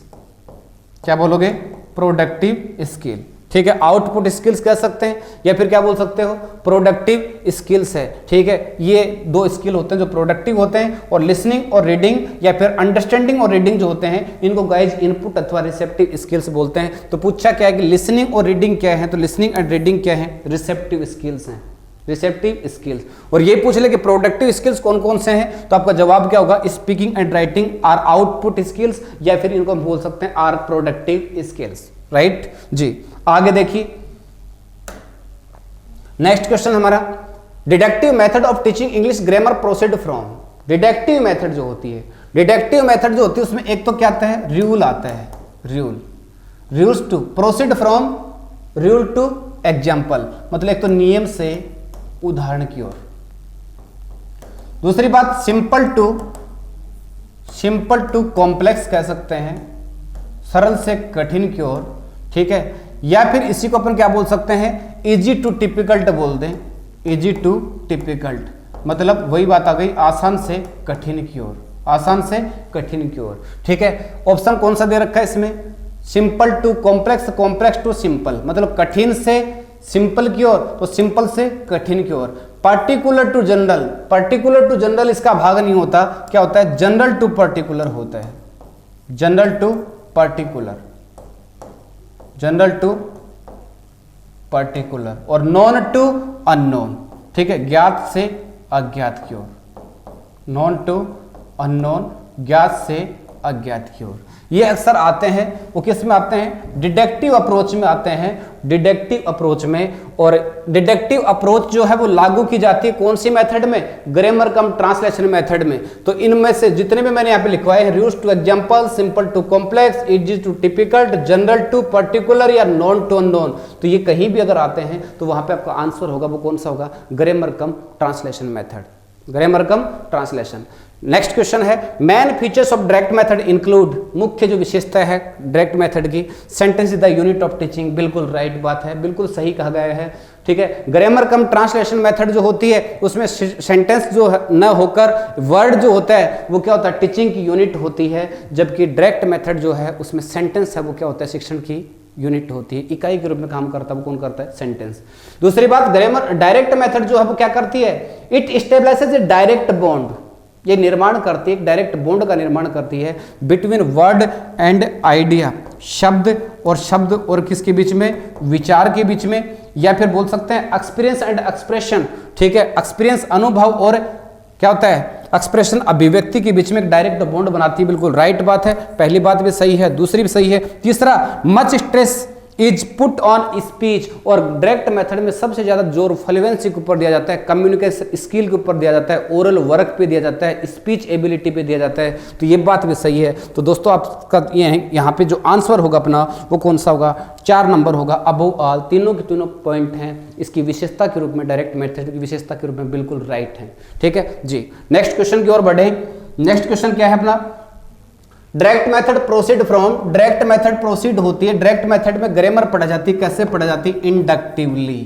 कैसे पढ़ाओगे, इंडक्टिवली, या फिर inductive approach is applied in direct method, inductive approach है लागू होती किसमें, डायरेक्ट मेथड में। और इंडक्टिव अगर आ गया तो दोस्तों उसका डिडक्टिव का अपोजिट लेके आ जाओ, unknown to known, example to rules, example to rules बोलोगे, ठीक है, एग्जाम्पल टू रूल्स, या फिर कहोगे typical to easy, typical to easy कह सकते हैं, ठीक है, या फिर बोल सकते हैं पार्टिकुलर टू जनरल कह सकते हो, पार्टिकुलर टू जनरल कह सकते हो, ठीक है, या फिर हम बोल सकते हैं, क्या बोल सकते हैं, कॉम्प्लेक्स टू सिंपल, ठीक है, जटिल से कठिन की ओर, कॉम्प्लेक्स टू सिंपल, जटिल से कठिन की ओर, ये बातें याद रख लेना, ठीक है, उसका अपोजिट हो गया। तो इसमें क्या क्या है, देखो दिखा क्या कह रहा है, कॉम्प्लेक्स टू सिंपल, बिल्कुल राइट बात है, ठीक है। उसी प्रकार से कॉन्क्रीट टू अब्स्ट्रैक्ट, बिल्कुल राइट बात, कॉम्प्लेक्स, कॉन्क्रीट टू अब्स्ट्रैक्ट, पहले क्या है, कॉन्क्रीट टू अब्स्ट्रैक्ट, मूर्त से अमूर्त की ओर, टू अब्स्ट्रैक्ट, मूर्त से अमूर्त की ओर, ये बात भी बिल्कुल सही है इसके बारे में। पर्टिकुलर टू जनरल, विशिष्ट से सामान्य की ओर, तो इन सभी मैगजीम लागू होते हैं, तो यहाँ आपका अप्रोप्रिएट आंसर होगा वो क्या होगा, 4 नंबर, यही आपका आंसर है। नेक्स्ट क्वेश्चन देखिए, a method of teaching English include, ठीक है, मतलब अंग्रेजी शिक्षण की जो विधि है उसमें सम्मिलित होता है क्या क्या अप्रोच, किस अप्रोच से आप बच्चों को पढ़ा रहे हो, डिजाइन आ गया, ठीक है, कौन सा प्रारूप, कौन सा ढांचा, कौन सा ढांचा आप तैयार कर रहे हो, उसकी प्रोसीजर क्या, पढ़ाने की प्रक्रिया क्या है, ये सारी शामिल होती है मेथड में, ठीक है जी। मेथड 4 चीजों का कॉम्बिनेशन होता है, क्या, selection plus gradation plus presentation plus repetition, ठीक है, ये चारों चीजें अगर लागू होती हैं तब जाके आपकी एक मेथड बन पाती है। डायरेक्ट मेथड और natural method is also known as, known की स्पेलिंग ठीक कर लेना, टाइपिंग मिस्टेक थी, होती आई है, होती रहेगी, ठीक है जी। डायरेक्ट मेथड और natural method is also known as, direct method जो है या फिर नेचुरल मेथड को हम अन्य किस नाम से जानते हैं, तो मैं पूर्व में बता चुका आपको। इसी को दोस्तों फोनिक मेथड कह सकते हैं, इसी को फोनोलॉजिकल मेथड बोल सकते हैं, इसको नेचुरल मेथड कहें नेचुरल मेथड कह सकते हैं। वैसे क्या आता है, इसी को अपन ग्रामेटिकल मेथड नहीं, एंटी ग्रामेटिकल मेथड बोल सकते हैं, ठीक है जी। तो यहाँ क्या है, साइकोलॉजिकल मेथड भी कह सकते हैं, तो बिल्कुल सही बात है, साइकोलॉजिकल मेथड है, रिफॉर्म्ड मेथड है, फोनेटिकल या फोनिक या फोनोलॉजिकल मेथड, तो ऑल ऑफ अबव सारे पार्ट हैं वो बिल्कुल क्या है, सही हैं, यही आपका आंसर होगा। नेक्स्ट क्वेश्चन की ओर बढ़ते हैं। नेक्स्ट क्वेश्चन है डायरेक्ट मेथड डी एम्फेसाइज और एलिमिनेट्स, कि डायरेक्ट मेथड अब जोर नहीं देती है, किस बात पे जोर नहीं देती है, translation and memorisation of conjugations and rules, कि जो भी नियम होते हैं या क्रिया रूप का जो संयोजन होता है, what is the mean of conjugation, ये होता है क्रिया रूप संयोजन, ठीक है। रूल जो होते हैं उनके ऊपर जोर नहीं देती है, रूल के ऊपर देती है जोर, वो कौन देती है, ग्रामर कम ट्रांसलेशन मेथड। अगला है स्पीकिंग एंड राइटिंग, स्पीकिंग और राइटिंग पे जोर देती है, ठीक है। लिसनिंग एंड रीडिंग और जो है उसके ऊपर जोर देती है, ठीक है। ये पार्ट है। अब इसमें यहाँ पे आपको अप्रोप्रिएट आंसर देखना है कि सही आपका अप्रोप्रिएट आंसर कौन सा होगा, ठीक है, राइट आंसर क्या है। तो यहाँ पे आपका अप्रोप्रिएट आंसर है वो कौन सा, यही होगा, translation and memorisation of conjugation and rules, ठीक है। ग्रामर के नियम होते हैं या फिर मातृभाषा में किसी चीज को ट्रांसलेट अगर करते हैं अपन, ट्रांसलेट अगर करते हैं उसके ऊपर जोर नहीं देती। तो यहाँ क्या है आपका अप्रोप्रिएट आंसर क्या होगा, यही होगा। नेक्स्ट क्वेश्चन है वो देखिए, नेक्स्ट है fluency in reading and facility in writing follow fluency in speech is the basic idea of, fluency in reading, ठीक है, एंड फैसिलिटी इन राइटिंग, ठीक है जी। मतलब पढ़ने में धारा प्रवाहिता, फैसिलिटी इन राइटिंग, ठीक है, और लिखने में विकास। Follow fluency in speech is the basic idea of, ऐसा धारणा है, सिद्धांत है, किसका है, कौन सी मेथड का है, वो देखिए जनाब, बताओ आपका आंसर क्या होगा। यहाँ पे सीधी सी बात है, फ्लुएंसी के ऊपर जोर देती है वो कौन सी मेथड देती है, डायरेक्ट मेथड। कम्युनिकेशन स्किल के ऊपर जोर देती है, डायरेक्ट मेथड। ओरल वर्क पे, स्पीच एबिलिटी को डेवलप करने पे जोर देती है वो कौन सी देती है, डायरेक्ट मेथड देती है। तो आपका आंसर हो जाएगा 2 नंबर। नेक्स्ट क्वेश्चन की ओर देखें। नेक्स्ट क्वेश्चन हमारे पास, in one of the following methods grammar is taught inductively, कौन सी मेथड जिसमें ग्रामर इंडक्टिवली पढ़ाई जाती है, तो डायरेक्ट मेथड अगर आते हैं तो इंडक्टिवली, और ग्रामर कम ट्रांसलेशन मेथड आता है तो डिडक्टिवली, ठीक है। तो डायरेक्ट मेथड आ गया, देखो देखो कौन सा ऑप्शन इसमें, ठीक है, डायरेक्ट मेथड दे रखा है, यही क्या होगा आपका आंसर होगा। Emphasis in direct method is laid on, direct method जो है उसमें जोर दिया जाता है किसके ऊपर, ग्रामर के ऊपर, grammar cum translation method. Reading के ऊपर जिसके में फोकस किया जाता है वहां पे वोकेबुलरी इंक्लूड बढ़ती है, ठीक है। सिंटेक्स के ऊपर है वो स्ट्रक्चरल अप्रोच आती है, तो अप्लाइड ग्रामर क्या होगा आपका आंसर होगा, यही आंसर है। Which method is known as new approach और ओरल अप्रोच, ठीक है, कि कौन सी मेथड है जिसको अपन न्यू मेथड कह सकते हैं, ओरल अप्रोच बोल सकते हैं। तो दोस्तों कौन सी मेथड आएगी यहाँ पे आपका आंसर होगा वो कौन सा होगा, स्ट्रक्चरल मेथड आती है, स्ट्रक्चरल मेथड। और स्ट्रक्चरल मेथड जो होती है उसमें लगभग 275 स्ट्रक्चर्स बच्चे को तैयार करवाई जाती हैं, और इसका कहना कि ये स्ट्रक्चर बच्चा तैयार कर लेगा तो भाषा को वो सीख लेगा, ठीक है। और इसके विपरीत स्ट्रक्चरल अप्रोच आती है, इसके विपरीत आने वाली जो अप्रोच आती है हमारी वो कौन सी आती है, communicative approach, communicative approach. Next है एक्यूरेसी इन राइटिंग मीन्स, लिखने में जो एक्यूरेसी होती है उसका मतलब क्या होता है, careful and exact, free from error. मतलब केयरफुल एंड एग्जैक्ट मतलब सावधान हो, बिल्कुल सही हो, फ्री फ्रॉम एरर और वो गलतियों से क्या हो, बिल्कुल दूर हो। एक ability to perform a task without making a mistake, ठीक है, मतलब उसको परफॉर्म करें, कोई भी कार्य जो होता है ना बिना किसी गलती के साथ परफॉर्म करें, उसकी योग्यता। The quality of being true और करेक्ट, ठीक है जी, कि सही है या फिर गलत है, इस चीज की क्वालिटी गुणवत्ता होनी जरूरी होती है। तो यहाँ पे आपका आंसर होगा वो क्या होगा, 4 नंबर हो जाएगा, ठीक है, यही क्या होगा आपका अप्रोप्रिएट आंसर होगा। नेक्स्ट है concept translation is the core of, translation is the core of a concept. दो मेथड के आते हैं, एक तो आती है ग्रामर कम ट्रांसलेशन मेथड और एक आता है बाइलिंगुअल मेथड। बाइलिंगुअल मेथड जिसको एडवोकेट किया था प्रोफेसर सीजे डॉडसन ने, ठीक है। तो यहाँ पे देखें तो यहाँ पे सही आंसर कौन सा होगा, बाइलिंगुअल मेथड, ठीक है। अगर यहाँ पे कहीं ग्रामर कम ट्रांसलेशन मेथड नाम लिखा होता तो जरूर विवाद पैदा होता, विवाद है, कंट्रोवर्सी के शिकार अपन जरूर हो जाते। वो is known as the chief advocate of bilingual method, ठीक है, सीजे डॉडसन। और ये प्रश्न पूछा था 7 फरवरी 2016 को, ठीक है, रीट, ठीक है, जिनके लैंग्वेज फेस्ट इंग्लिश थी, लैंग्वेज फेस्ट क्या थी, इंग्लिश थी, ठीक है, उस एग्जाम में प्रश्न पूछा हुआ है, ठीक है जी। नेक्स्ट क्वेश्चन है, उसकी ओर आगे बढ़ें। नेक्स्ट क्वेश्चन है doctor West method lays emphasis on. Doctor West method वो जोर देती है, और डॉक्टर वेस्ट मेथड जो है उसका प्रतिपादक कौन था, डॉक्टर माइकल वेस्ट, ठीक है। और माइकल वेस्ट जो था वो 2 प्रकार की रीडिंग के ऊपर जोर देता है, ठीक है, एक तो ओरल रीडिंग और एक साइलेंट रीडिंग। और इस किताब का विश्लेषण जो होता है वो मिलता है उनकी 2 किताबों में, learning to speak a foreign language और एक है बाइलिंगुअलिज्म, ठीक है। और रीडिंग के ऊपर जोर देगा, 2 प्रकार की रीडिंग, एक तो साइलेंट रीडिंग और एक क्या है, ओरल रीडिंग। दोनों आंसर हैं, यही क्या होगा आपका अप्रोप्रिएट आंसर होगा। Who is the exponent of substitution method. Substitution method जो था, या सब्स्टिट्यूशन टेबल मेथड भी कह सकते हैं, it is also known by substitution table method. और इसका जो है प्रतिपादक एक्सपोनेंट जो है वो कौन है, एच पामर, ठीक है। नेक्स्ट है according to H L. Shastri, bilingual method के बारे में एच.एल. शास्त्री ने बोला था कि ये मेथड है वो इंडियन एनवायरनमेंट है उसके लिए काफ़ी सूटेबल है, काफ़ी अप्रोप्रिएट है, काफ़ी यूजफुल है। क्योंकि बाइलिंगुअल मेथड का मतलब, बाई का मतलब 2, लिंगवा का मतलब भाषा, जिसमें 2 भाषाएं काम में ली जाती हैं, ठीक है। मतलब मातृभाषा के माध्यम से इसमें क्या किया जाता है, दूसरी भाषा को सिखाया जा सकता है। जरूरत अगर पड़ती है तो मातृभाषा का प्रयोग करते हैं, ठीक है। नेसेसरी यूज होता है मातृभाषा का, ग्रामर कम ट्रांसलेशन मेथड की भांति अनावश्यक प्रयोग नहीं होता।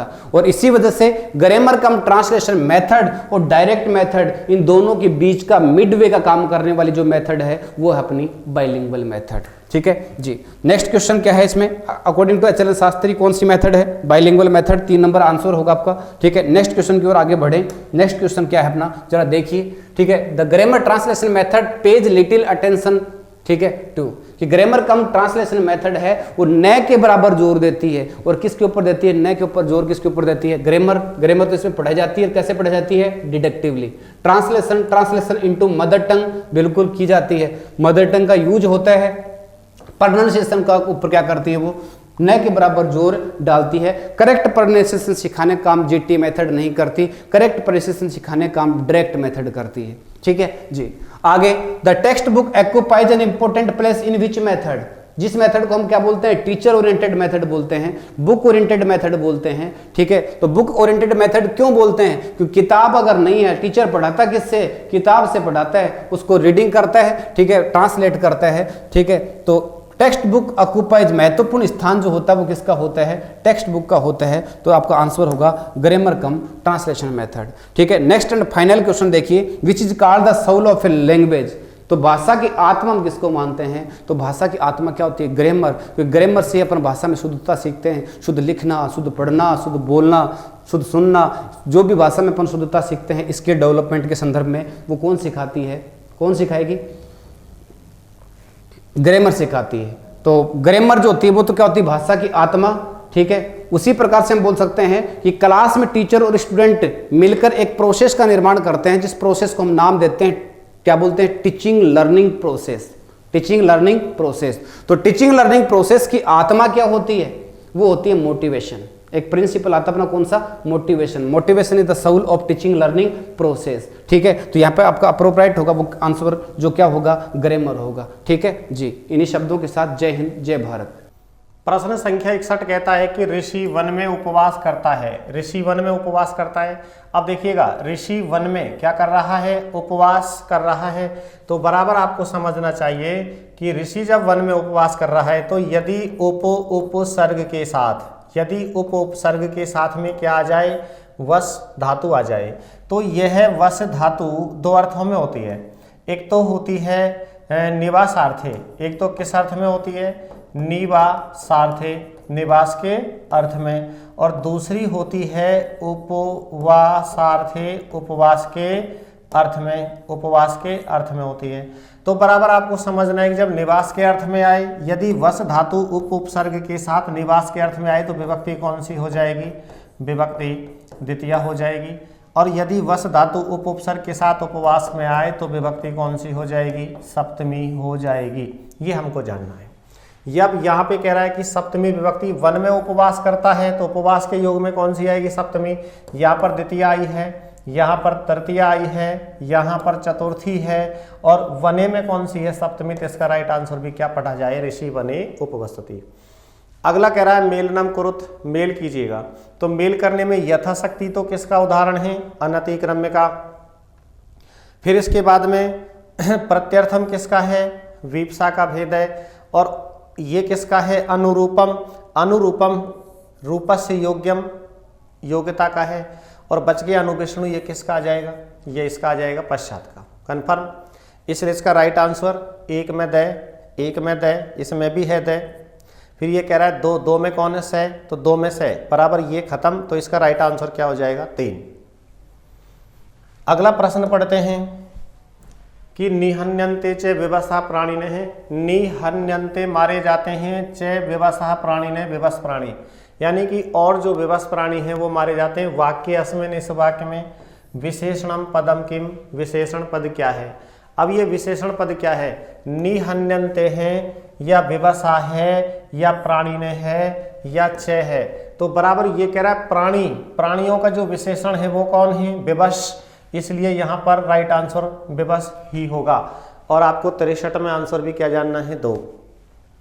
अधोलिखित से वाक्य से संस्कृत अनुवाद करो, तो संस्कृत में अनुवाद करो। नीचे लिखे हुए वाक्य का संस्कृत में अनुवाद कीजिए। तो यहाँ पर 4 वर्ष में घर बनवा लिया, 4 वर्ष में घर बनवा लिया। तो यहाँ पे अब देखिएगा 4 वर्ष में घर बनवा लिया तो बराबर कार्य पूरा हो गया। और जहाँ कार्य पूरा हो जाता है, जहाँ पर कार्य पूरा हो जाता है वहाँ पर अपवर्गे तृतीया एक सूत्र लगता है, अपवर्गे तृतीया। इस सूत्र से कौन सी विभक्ति सिद्ध होती है? तृतीया विभक्ति सिद्ध होती है।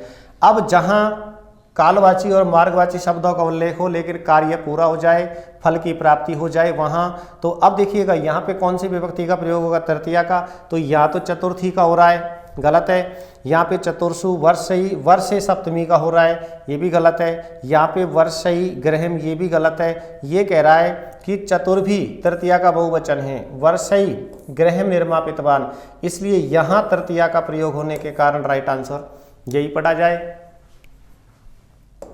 अगला असत्यम चिनुत, असत्य चुनिए। अब देखिएगा हमको समासों का क्रम पढ़ना है। तो ये 1 और 2, 3, 4 और ये 5 समास पढ़ने हैं। तो इस पे तो हमको पढ़ना है केवल समास, यानी कि जो 1 नंबर का समास है उस पे तो हमको पढ़ना है केवल समास। पहले नंबर का कौन सा होता है? केवल। दूसरे नंबर का जो होता है उसका नाम होता है अव्ययी भाव है। और तीसरे नंबर का जो समास होता है उसका नाम होता है तत्पुरुष है। अब चतुर्थ नंबर का जो समास होता है वह कौन सा होता है? बहुव्रीहि, ये वाला होता है। और पंचम जो समास होता है उसका नाम क्या होता है? द्वंद्व है। ये कह रहा है। अब यहाँ पे क्या कह रहा है? तत्पुरुष समास कौन से नंबर का है? तत्पुरुष समास तीसरे नंबर का है, राइट आंसर है ना। असत्यम चिन्होत, असत्य चुनिए।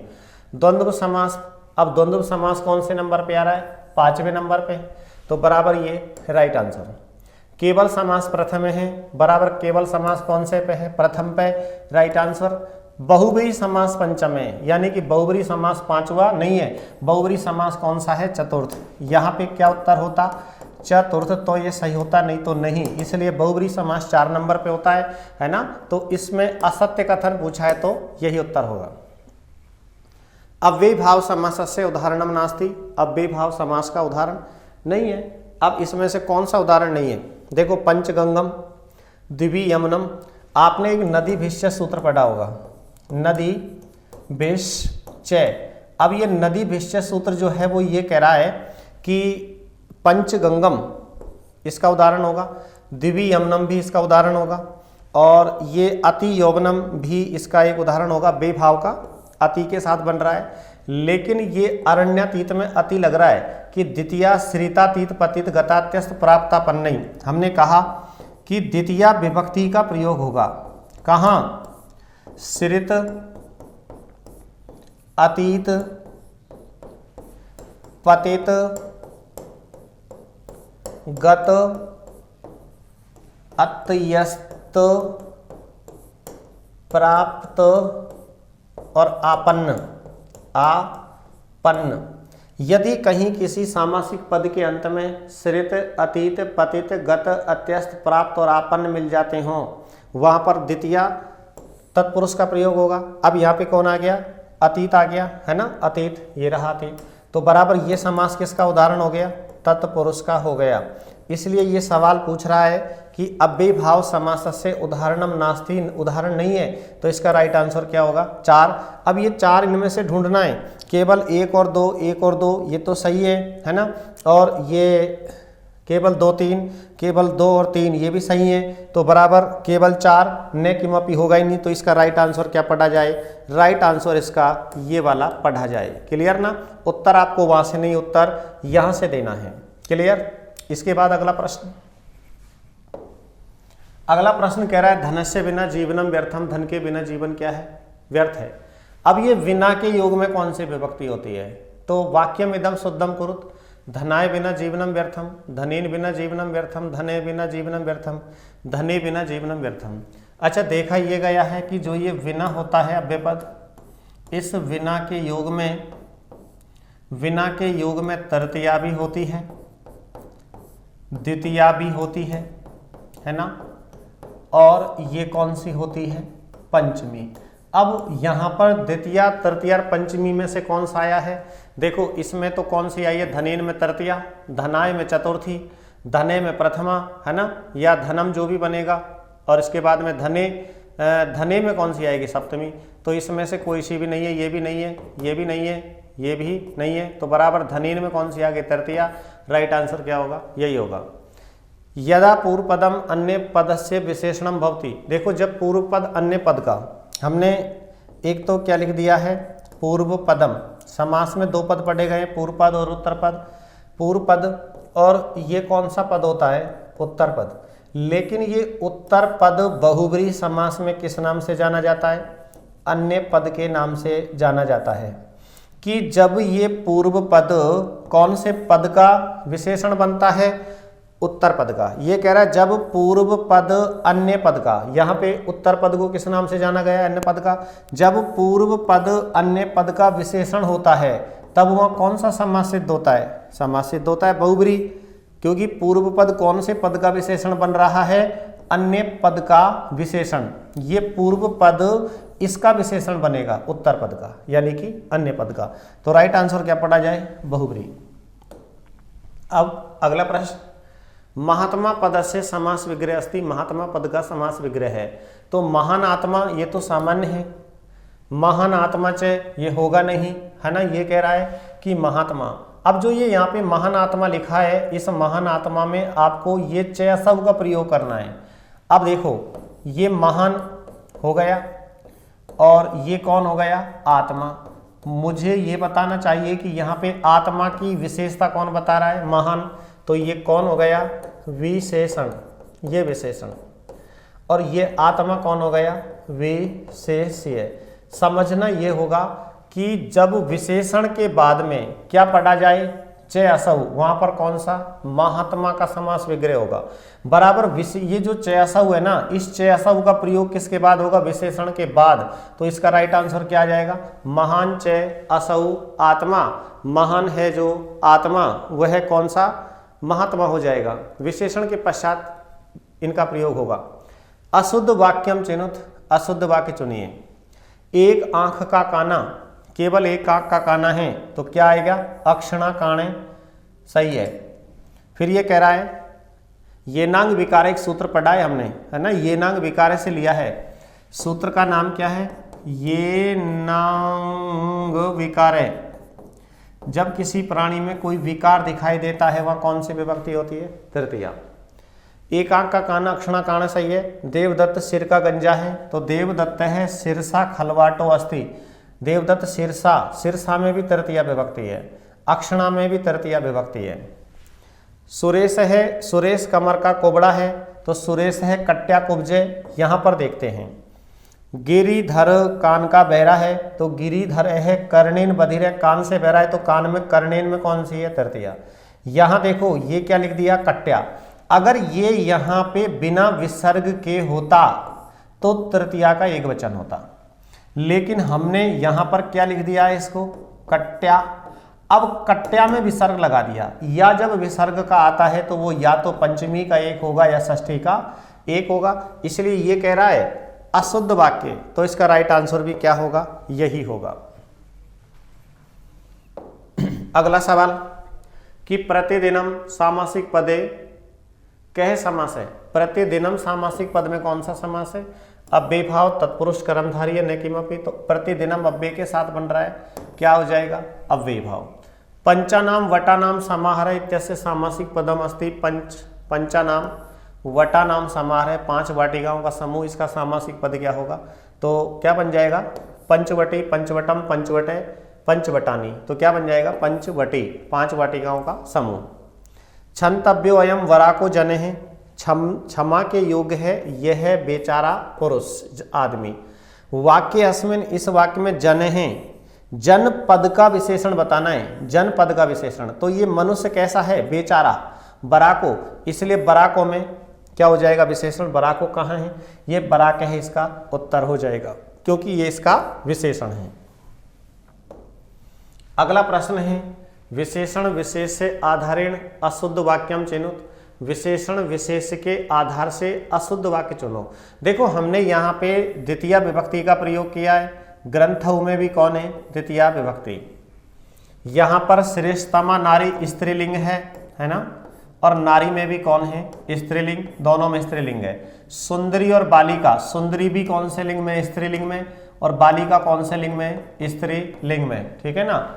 अब ये कह रहा है कि वनम, ये वनम तो कौन से लिंग में हो गया, नपुंसक लिंग में, और ये सुंदर कौन से लिंग में हो गया, पुल्लिंग में, पुल्लिंग में। अब यहाँ तो पुल्लिंग है, यहाँ नपुंसक लिंग है, जबकि ये दोनों समान लिंग होने चाहिए थे, इसलिए ये कह रहा है विशेषण और विशेष के आधार पर अशुद्ध वाक्य बराबर राइट आंसर भी क्या होगा, सुंदर वन ही होगा। सुंदर है, वनम गलत है। वह महल से गिर गया, वाक्यम इदम संस्कृत भाषायाम परिवर्तित, इसको संस्कृत भाषा में परिवर्तित कीजिए। प्रश्न कह रहा है वह महल से गिर गया, बराबर क्या हो रहा है, अपादान हो रहा है, और जहां अपादान होता है पंचमी होती है। सह मानी वह प्रासादम, द्वितीय है, इसमें पंचमी नहीं है।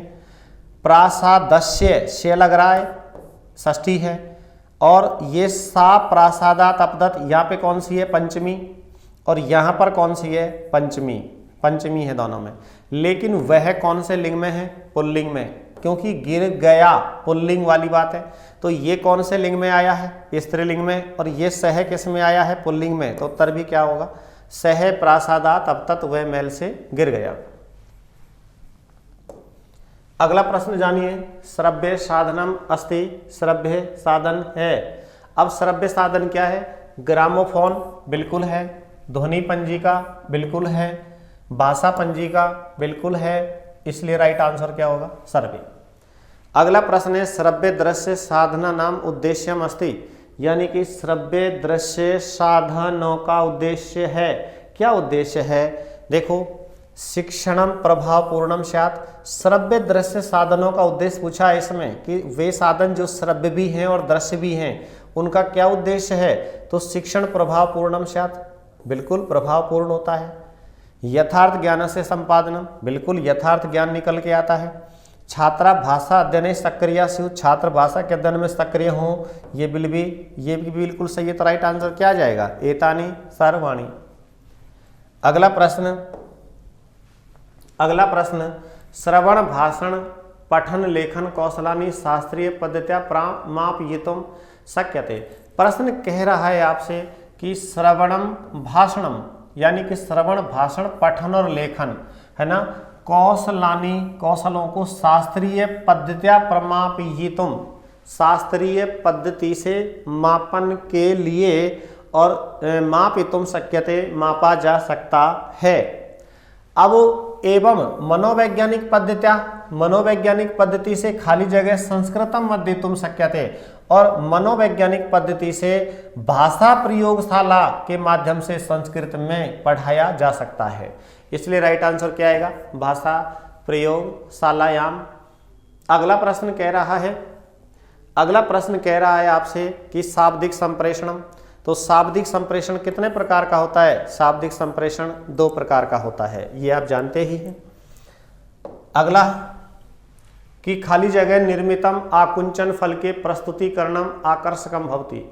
देखो ऐसा कौन सा है, लकड़ी का फलक है या श्वेत पट्ट है या कांच से निर्मित पट्ट है या रैगजीन। तो आपने देखा होगा कि जो लपेटक फलक होता है रैगजीन वाला, उस पर अध्यापक विषय वस्तु को पहले ही लिख ले जाता है, इसलिए रैगजीन का जो लपेटक फलक होता है ना, उससे निर्मित जो ये आकुंचन फलक होता है उस पर प्रस्तुतिकरण कैसा होता है, आकर्षक होता है।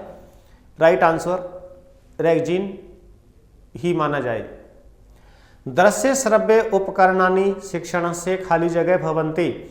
दृश्य श्रव्य उपकरण शिक्षण के होते हैं। दृश्य श्रव्य यानी कि वे साधन जो दृश्य भी हैं और श्रव्य भी हैं, ये शिक्षण के क्या होते हैं, साधन होते हैं, आयुध हथियार होते हैं, या उभय दोनों होते हैं या कोई नहीं होते। तो आयुध हथियार तो होते ही नहीं है, क्या होते हैं, साधन होते हैं। प्रक्षेपित उपकरणम, प्रक्षेपित उपकरण को लिखा है हमने प्रोजेक्टिव एड्स अस्थि है। प्रक्षेपित उपकरण कौन है, चलचित्र हैं या खंड चित्र हैं या विसर्पणिका हैं या फिर इसके बाद में सर्वाणी है। तो देखिएगा प्रक्षेपित उपकरण को जिस नाम से जाना है उसका राइट आंसर होगा चलचित्र भी होते हैं, खंड चलचित्र भी होते हैं, विसर्पणिका स्लाइड्स भी होती हैं, है ना। राइट आंसर क्या होगा, सर्वाणी, ये सभी होते हैं। अगला प्रश्न, दृश्य साधनानि संति, दृश्य साधन हैं। अब दृश्य साधन एक प्रकार के होते हैं या 2 प्रकार के होते हैं, है ना, या त्रिधा या चतुर्धा। सामान्य और विशिष्ट यानी कि ये कितने प्रकार के हो गए, 2 प्रकार के। संप्रेषणम शब्द अस्ति, संप्रेषण शब्द है। यहाँ पर हमको जो शब्द लिखना चाहिए था कम्युनिकेशन, यहाँ पे COMMUNICATION ये था। तो हमको चाहिए कि जो ये कम्युनिकेशन शब्द है इसको संस्कृत में क्या कह दिया, संप्रेषणम कह दिया, भेजना कह दिया। तो हमको यहाँ पे ये उत्तर देखना होगा कि कम्युनिकेशन कौन सी भाषा का है, कम्युनिकेशन लैटिन भाषा का है। प्रश्न में हम एक बार पुनः सुधार करेंगे। अगला प्रश्न है संस्कृत शिक्षणे उपकरणानि प्रयुक्तानि भवन्ति, कि संस्कृत शिक्षण में उपकरण प्रयुक्त होते हैं। अब संस्कृत शिक्षण में जो उपकरण प्रयुक्त होते हैं वो कौन कौन से हैं। संस्कृत शिक्षण में प्रयुक्त उपकरणों की बात की जा रही है। श्रव्य उपकरणम, इसके बाद में दृश्य उपकरणम, फिर ये कह रहा है श्रव्य दृश्य उपकरणम। संस्कृत शिक्षण के उपकरण तो श्रव्य दृश्य उपकरण, क्योंकि श्रव्य हैं और दृश्य भी हैं, दोनों ही काम आते हैं, तो बराबर इसका एक ही उत्तर होगा, श्रव्य दृश्य उपकरण। इसके बाद में श्याम पट्ट अस्ति, श्याम पट्ट अस्ति, श्याम पट्ट है। तो श्याम पट्ट परंपरागत है या शैक्षिक प्रावधानिक के आधारित उपागम है या इंद्रिय आधारित है या फिर क्रियात्मक उपकरण है। तो हमको देखना है कि इसका जो राइट आंसर होगा, श्याम पट्ट तो परंपरागत में माना जाता है, परंपरागत सहायक उपकरण हो गया। कक्षायाम शिक्षणात् पूर्वम सामग्री सकलीकृत्य अध्ययने सहायकम भवति। देखो कक्षा में शिक्षण से पूर्व जो सामग्री सकलीकृत्य एकत्र की जाती है और उसको आन यानी विद्यालय में लाने में जो सहायक होता है, कक्षा में शिक्षण से पूर्व सामग्री को संकलन करके लाने में सहायक होता है कौन, आकुंचन फलक, जिसको हम हिंदी में क्या कहते हैं, लपेटक, लपेटक फलक ये कहते हैं। अंग्रेजी में जिसका नाम रोलर बोर्ड कह दिया, ठीक है ना, ये जानिएगा। उत्तर भी हो गया है। अगला प्रश्न जानते हैं, केंद्र प्रसार विभाग यानी कि केंद्र को क्या कहते हैं, सेंट्रल प्रोसेसिंग यूनिट, सीपीयू कहते हैं। ये इसलिए दिया है क्योंकि आजकल कंप्यूटर जैसे सवाल भी परीक्षाओं में पूछे जाने लगे हैं। अगला प्रश्न है कि श्रव्य साधनम, श्रव्य साधन हैं, तो श्रव्य साधनों में केवल वे साधन जो सुना जाए, मानचित्र हैं, नाटक हैं, श्याम पट्ट है। तो आप यहाँ पे देख रहे होंगे कितना सरल सवाल है कि श्रव्य साधनों के अंदर कौन माना जाएगा, श्रव्य साधनों में रेडियो माना जाएगा, क्योंकि श्याम पट्ट बोलता नहीं है, मानचित्र नाटक बोलते नहीं है। नाटक दोनों में आता है सर्वदर्श में। कक्षायाम अध्यापकस्य मित्र भवति, कक्षा में अध्यापक का मित्र छात्र होता है, श्यामपट्ट होता है, पाठ्यपुस्तक होती है, लघु लघु डंडा होता है। तो ध्यान रखिएगा कक्षा में अध्यापक का जो पहला मित्र होता है वो कौन होता है, श्यामपट्ट होता है। चलो दोस्तों मैथ्स के पेपर का सॉल्यूशन करते हैं। पहला क्वेश्चन था 2/3 का योज्य प्रतिलोम तथा 3/4 के गुणात्मक प्रतिलोम का योगफल ज्ञात कीजिए।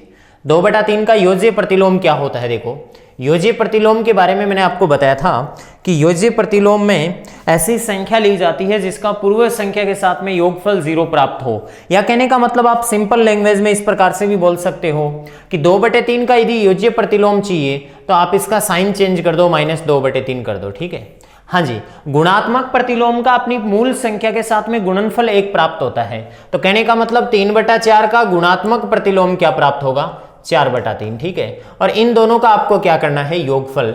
तो -2/3 को जोड़ना है आपको 4/3 के साथ में।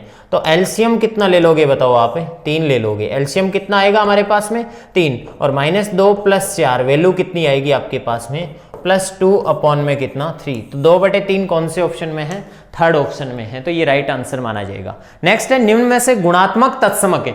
गुणात्मक प्रतिलोम अलग चीज होती है, गुणात्मक तत्समक अलग चीज होती है। गुणात्मक तत्समक क्या चीज होती है, देखिएगा गुणात्मक तत्समक होता है आपके पास में 1, जिसको किसी भी संख्या के साथ में गुणा करो वापस वही मान देता है। और योगात्मक तत्समक क्या चीज होती है, जिसको किसी संख्या के साथ में ऐड करने पर उस संख्या के मान पर कोई फर्क नहीं पड़ता है, वो होता है आपके पास में 0 का उत्पाद। बताइएगा उत्पाद का मतलब क्या होता है, बताओ, गुणा होता है। क्या होता है, गुणा। उत्पाद या प्रोडक्ट का मतलब गुणा होता है। तो बताइए गुणात्मक तत्समक 1 का गुणनफल कर लीजिएगा योगात्मक तत्समक के साथ में, प्राप्त क्या होने वाला है, 0 ही प्राप्त होने वाला है। तो राइट आंसर हमारा कौन सा होगा, सेकंड होगा। तो उत्पाद का मतलब क्या होता है, गुणा होता है, प्रोडक्ट निकालना था आपको, ठीक है। नेक्स्ट क्वेश्चन है निम्न में से सत्य कथन नहीं है। जो सत्य कथन नहीं है इसका मतलब क्या है, असत्य है। भाई जो कथन सत्य नहीं है वो क्या है, असत्य है, ऐसा भी बोल सकते हो इसकी जगह या बोल के, ठीक है। तो बताइएगा योग संक्रिया क्रम विनिमय नियम का पालन करती है। बिल्कुल करती है योग संक्रिया क्रम विनिमय। 2 + 5 बोल दीजिएगा या फिर 5 + क्या बोल दीजिएगा, 2। योग संक्रिया क्रम विनिमय नियम का पालन करती है, ठीक है, बिल्कुल सत्य है। व्यवकलन संक्रिया क्रम विनिमय नियम का पालन नहीं करती, बिल्कुल नहीं करती साहब। व्यवकलन संक्रिया 5 - 7 कभी भी इक्वल नहीं होता है 7 - 5 के। तो व्यवकलन घटाव संक्रिया क्रम विनिमय नियम का पालन नहीं करती है, ठीक है। नेक्स्ट बात करता है गुणन संक्रिया सहचर्य नियम का पालन करती है। बिल्कुल करती है गुणन संक्रिया सहचर्य नियम का। 5 × 2 करके फिर गुणा 3 कर दीजिएगा, या फिर 5 गुणा, पहले आप 2 को 3 से गुणा कर लीजिएगा। सहचर्य नियम का पालन करती है। कौन सी संक्रिया, गुणन संक्रिया। भाग संक्रिया सहचर्य नियम का पालन करती है, बिल्कुल गलत है, भाग संक्रिया सहचर्य नियम का पालन नहीं करती। मैं कह सकता हूं आपको कि 25/5 कभी भी इक्वल नहीं, या सॉरी सहचर्य नियम का पालन कर रहा है। 25/5/2 कभी भी इक्वल नहीं होगा किसके, मैं कह दूं 25/5/2 के, ये इक्वल वैल्यू नहीं देगा कभी भी, ठीक है। क्योंकि 25 में 5 का भाग दोगे 5 आएगा, और 5 में 2 का भाग दोगे 2.5 आएगा, और यहां से 2.5 का 25 में आप भाग दोगे तो एक्यूरेट वैल्यू आपको इस प्रकार से इसके इक्वल वैल्यू प्राप्त नहीं होगी। इसका मतलब भाग संक्रिया होती है वो सहचर्य नियम का पालन करती है। ये कहना क्या है, असत्य है। ये कहना क्या है, असत्य है। किन्हीं दो परिमेय संख्याओं के बीच में कोई परिमेय संख्या नहीं होती, ये कहना गलत है। परिमेय संख्याओं के मध्य अनंत परिमेय संख्याएं होती है, ठीक है। तो देखिएगा परिमेय संख्याओं के मध्य अनंत परिमेय होती है, और कोई भी दो पूर्णांकों के मध्य भी अनंत परिमेय संख्याएं होती है। केवल एक परिमेय संख्या होती है, ये भी गलत है। अनंत परिमेय संख्याएं होती है, ये कहना सही है। केवल एक परिमेय संख्या और अपरिमेय संख्या नहीं होती, केवल एक ही परिमेय संख्या होती है, ये कहना भी क्या होता है, गलत होता है। अनंत परिमेय संख्याएं होती है। नेक्स्ट क्वेश्चन के बारे में चर्चा करते हैं। देखो क्या है कि संख्या में 8 का स्थानीय मान क्या होगा। संख्या है आपके पास में 475.328, इसमें 8 का स्थानीय मान पूछा है। तो 8 का स्थानीय मान क्या होगा, इसका पैलेस वैल्यू क्या होगा, स्थानीय मान यदि आपको बताना है तो 8 बटे क्या लिख सकते हो, 1000 लिख सकते हो। 8 बटे 1000 को आप ऐसे भी कह सकते हो 8 का कौन सा भाग है, 1000वां भाग। कौन सा भाग है, 1000वां भाग है। 100वां भाग होता है उसको शतांश बोलते हैं, 10वां भाग होता है उसको दशांश बोलते हैं, और 1000वां अंश होता है उसको 8 का 1000वां अंश बोल सकते हैं। निम्नलिखित जो आपके पास में जो संख्या दे रखी है इसमें इकाई का अंक क्या प्राप्त होगा। देखो इकाई का अंक का बात करें तो अपन देख ही सकते हैं कि 11 की पावर 11 है इंटू 12 की पावर भी 12 है आपके पास में, और बताओ 13 की पावर कितनी है, 13 है। यहां से इकाई का अंक निकालना है तो बताओ यहां 1 होता है किसी भी संख्या का इकाई का अंक, तो उसको कितनी बार गुणा कर लो चाहे इकाई का अंक कितना प्राप्त होता है, 1। किसी संख्या का इकाई का अंक 2 है तो आप घात में 2 का 4 का भाग दे दो, 12 में 4 का भाग दोगे तो शेषफल कितना आएगा, शेषफल आपके पास में 0 बचेगा, तो 4 को ही घात उतारनी होती है इंटू 3 की पावर। 13 में 4 का भाग दोगे तो कितना शेषफल बचेगा, 1 शेषफल बचेगा, तो इट मीन्स वैल्यू कितनी आ जाएगी, 1 है। तो बताओ 1 गुणा 2 की घात 4, 2 की घात 4 का मान कितना होता है 16 इंटू 3, 6 3 कितना हो जाएगा 18, तो इकाई का अंक कितना हो जाएगा 8। तो इट मीन्स यहाँ पे इकाई का अंक आपके पास में कितना होगा, 8 होगा। ठीक है, नेक्स्ट क्वेश्चन है आपके पास में, भाग की एक संक्रिया में भाजक शेषफल का दुगुना है। यहां से देखिएगा डिवाइजर रिमाइंडर का दुगुना है आपके पास में। ठीक है, तो भाजक शेषफल का दुगुना है तो मैं लिखूंगा कि भाजक बराबर 2 गुना शेषफल, लिख सकता हूं कि नहीं लिख सकता हूं, शेषफल का दुगुना है इंटू 2 लिख सकता हूं।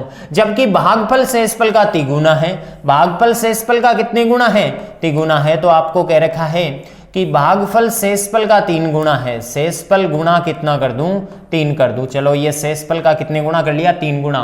तो यदि भागफल 15 है, भागफल कितना है 15 है, ठीक है, तो भागफल यहां 15 रखूंगा तो 15 में 3 का भाग लगेगा तो शेषफल कितना आएगा बताओ आपके पास में 5 आएगा। शेषफल कितना आएगा 5 आएगा, तो शेषफल आपके पास में 5 प्राप्त हो जाएगा कि नहीं हो जाएगा। शेषफल 5 प्राप्त हो गया तो बताओ शेषफल की वैल्यू यहां रखूंगा तो भाजक कितना प्राप्त हो जाएगा, मुझे 5 इंटू 2 करूंगा, बताओ कितना आएगा 10 आ जाएगा। कितना आएगा 10 आ जाएगा। तो मुझे ये बताएगा कि इस प्रकार से जो डेटा आपको दे रखे हैं कि भाजक का वैल्यू भी आपको दे रखा है, भागफल का वैल्यू भी आपको दे रखा है और शेषफल भी दे रखा है, तो देखो संख्या कैसे प्राप्त होगी।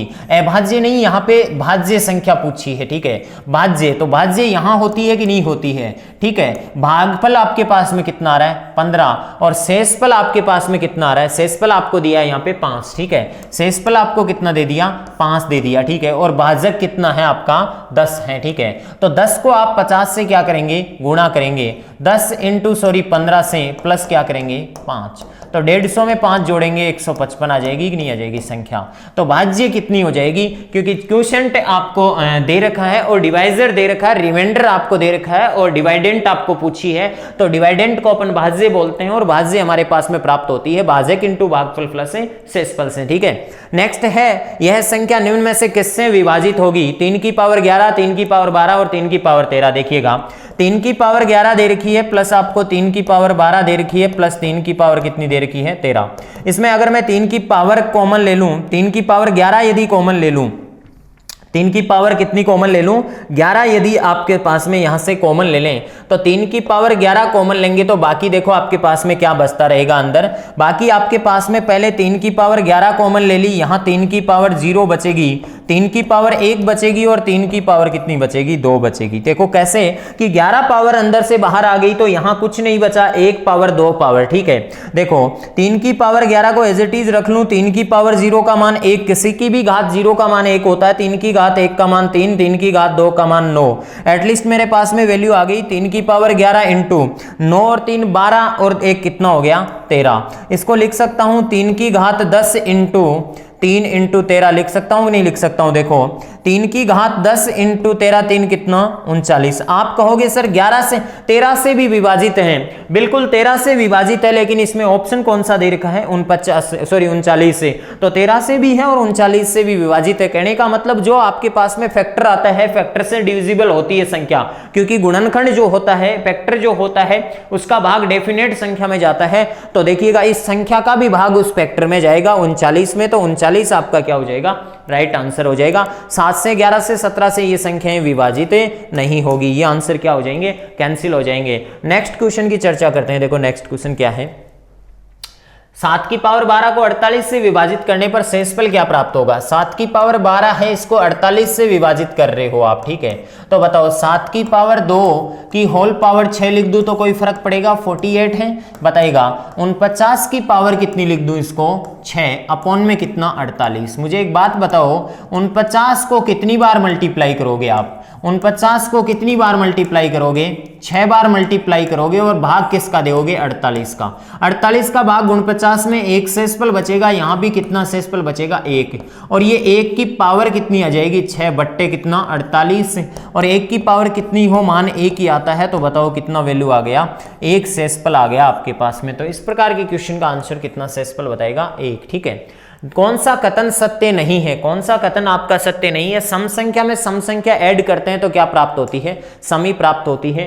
क्यों, क्योंकि कोई भी सम संख्या ले लीजिएगा, 10 में 2 प्राप्त जोड़ा तो 12 प्राप्त होगा। सम संख्या में विषम जोड़ने पर विषम ही आता है, 2 में यदि 5 जोड़ दिया तो कितना आ रहा है, 7 आ रहा है, बात सही है, ठीक है। विषम में विषम जोड़ूंगा तो समी प्राप्त होगा, 13 में यदि 7 जोड़ दूंगा तो कितना प्राप्त हो रहा है, 20, जो कि सम है। लेकिन सम को विषम से गुणा करने पर देखो, अगर कोई सम संख्या 4 है, उसको 5 विषम संख्या से गुणा करोगे तो 20 अपने आप में क्या है, सम है, जो कि ये क्या कह रहा है, विषम आएगा। सम को विषम से गुणा करने पर विषम नहीं आएगा, तो ये कहना क्या हो जाएगा, गलत हो जाएगा। नेक्स्ट कह रहा है कि मध्य परिमेय संख्याएं ज्ञात कीजिए।